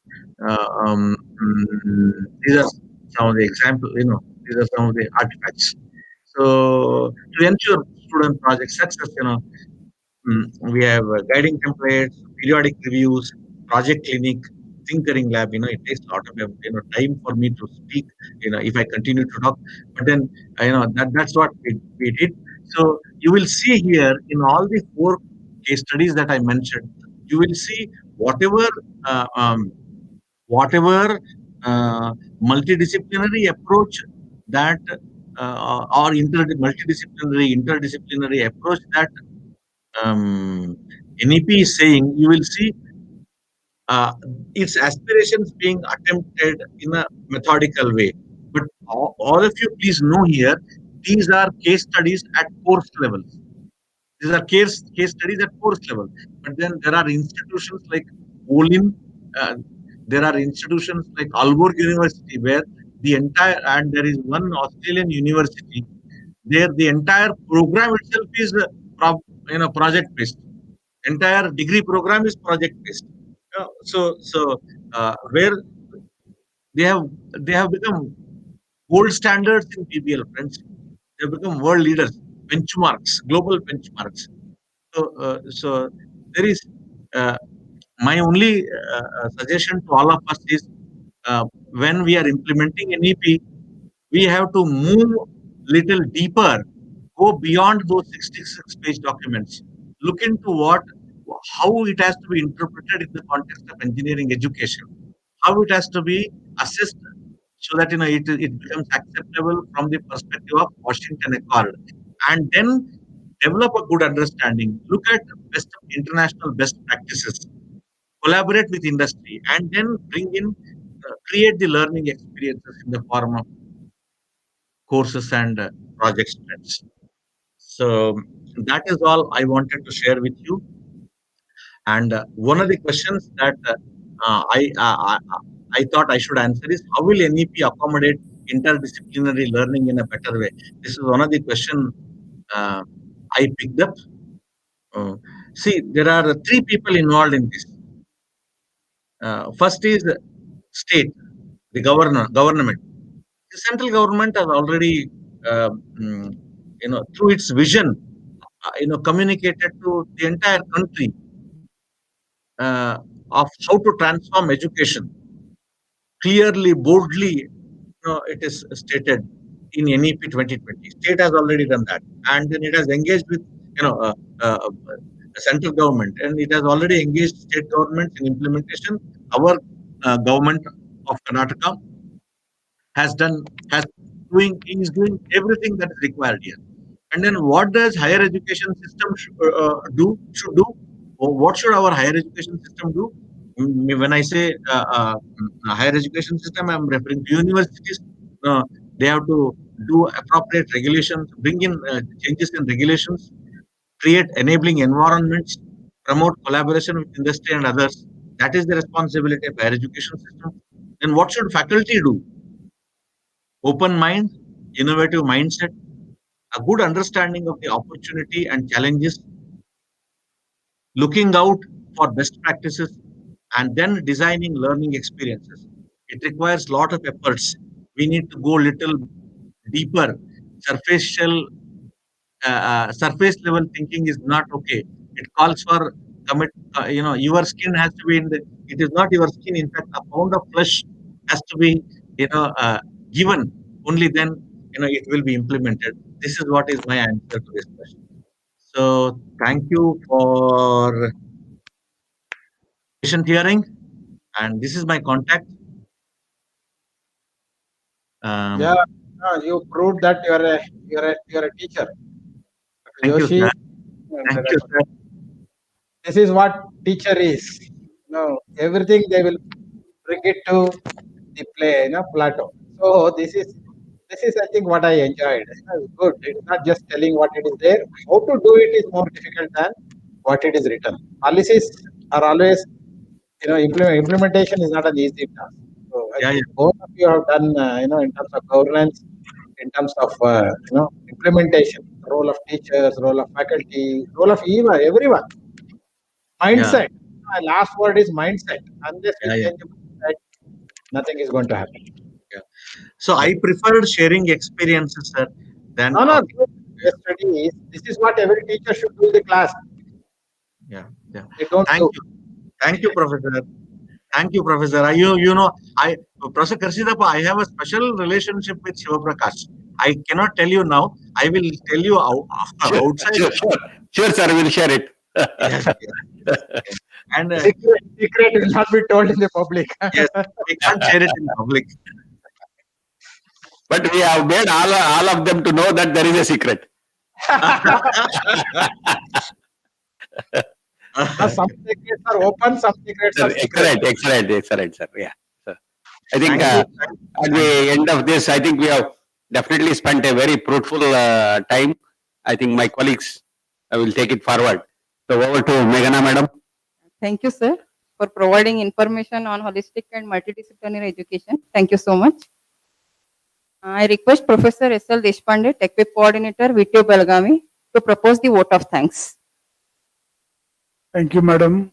I am here to propose a vote of thanks to all those who are my dear and near ones.